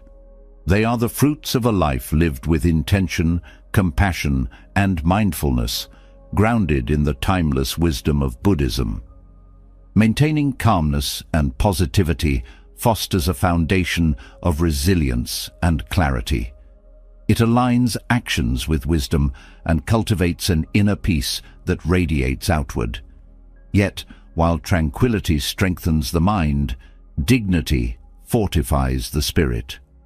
Acting with dignity is more than external behavior. It is the embodiment of self-respect, compassion, and unwavering principles. Buddhist teachings illuminate the path to dignified living, offering timeless wisdom that enhances how we interact with the world and ourselves. Dignity begins with self-awareness. Recognizing your intrinsic worth is the cornerstone of acting with honor. It is not rooted in arrogance or superiority, but in understanding that your value is inherent, unaffected by external achievements or failures. This awareness fosters confidence and humility, creating a balance where neither ego nor insecurity dictates behavior. Dignity grows when you act in alignment with this truth, treating yourself with kindness and respect in every situation. Compassion is inseparable from dignity. It extends not only to others, but also inward, guiding how you respond to your own shortcomings. Harsh self-criticism undermines dignity, while compassion nurtures growth and resilience. This perspective does not excuse mistakes, but sees them as opportunities for learning. With compassion, you build a foundation of self-acceptance that allows you to approach life with grace and strength. Respect for others is a natural extension of dignity. It recognizes the shared humanity in all people, regardless of their actions or status. This respect does not condone harmful behavior, but sees beyond it, acknowledging the inherent worth of every individual. Acting with dignity means treating others with kindness and fairness, even when faced with hostility. This choice reflects strength, showing that your actions are guided by principles rather than reactions. Mindfulness is key to cultivating dignity. It enables you to pause and reflect before responding, ensuring that your actions align with your values. In moments of conflict or pressure, mindfulness prevents impulsive reactions that can compromise your integrity. It allows you to navigate challenges with clarity, choosing responses that uphold your dignity and contribute to harmony. Letting go of the need for validation is another step toward dignified living. When actions are driven by the desire for approval, they often stray from authenticity. Dignity flourishes when you act according to your principles, regardless of external opinions. This independence does not mean disregarding others, but placing your inner truth above fleeting judgments. It creates a sense of freedom and stability, allowing you to remain grounded in the face of praise or criticism. Humility is a hallmark of dignity. It acknowledges that no one is perfect, and that wisdom comes from continuous learning. Humility does not diminish your worth, but enhances it, creating space for growth and connection.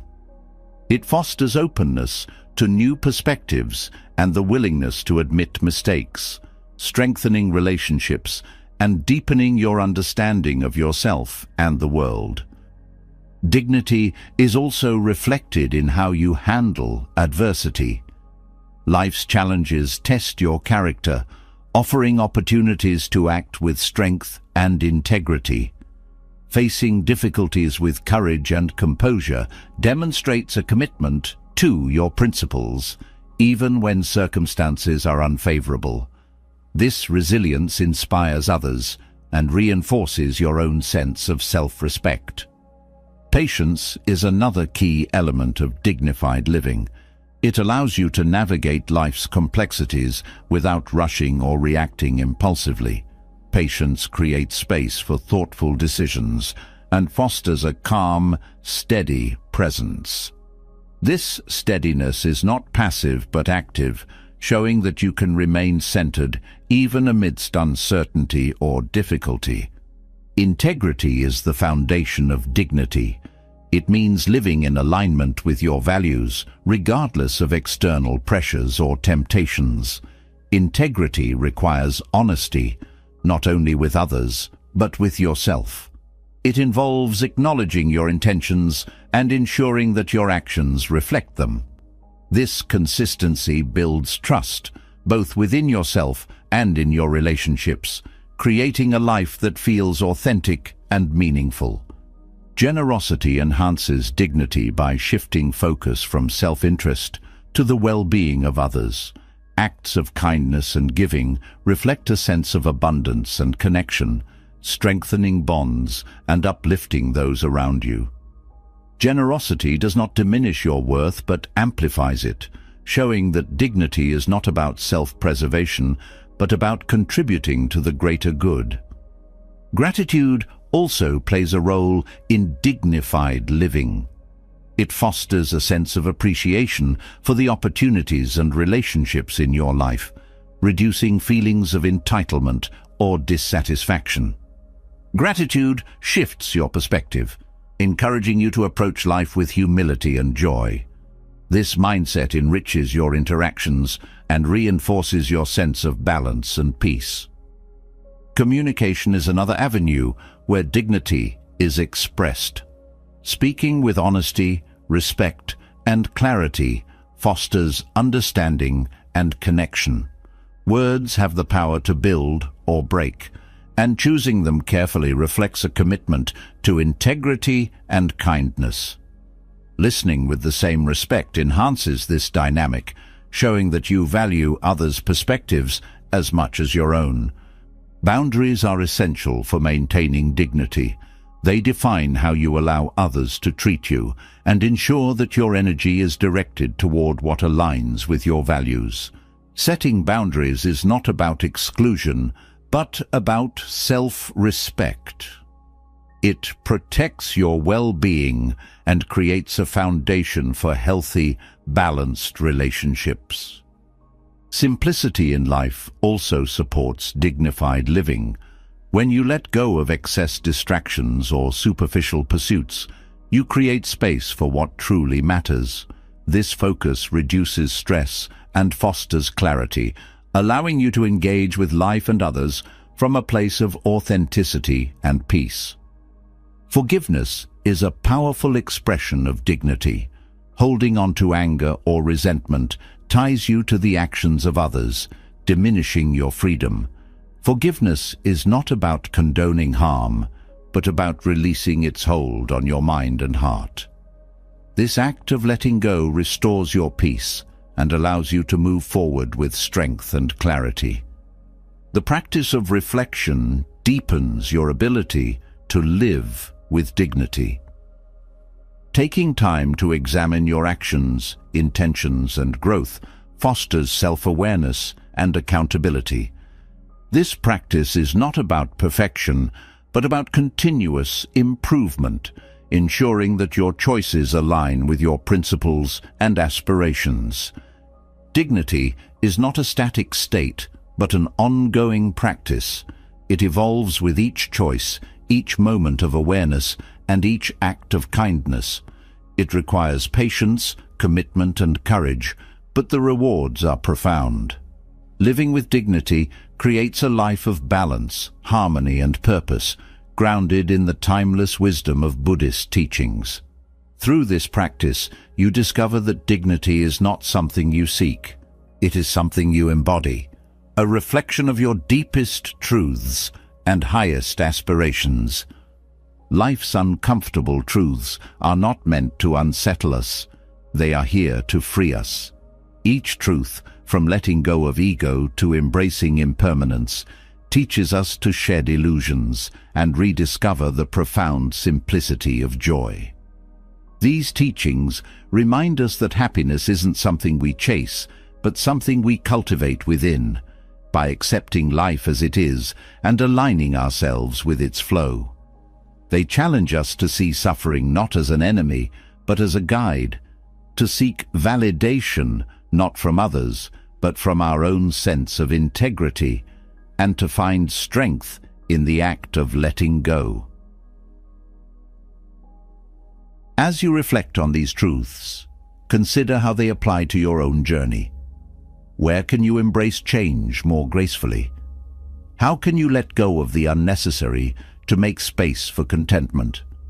Each small step toward acceptance, mindfulness, and gratitude brings you closer to a life of true happiness, a happiness rooted in freedom, peace, and purpose.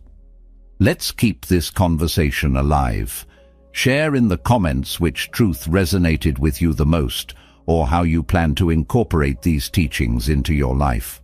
Your story might inspire someone else on their path. If you found value in this exploration, consider subscribing to the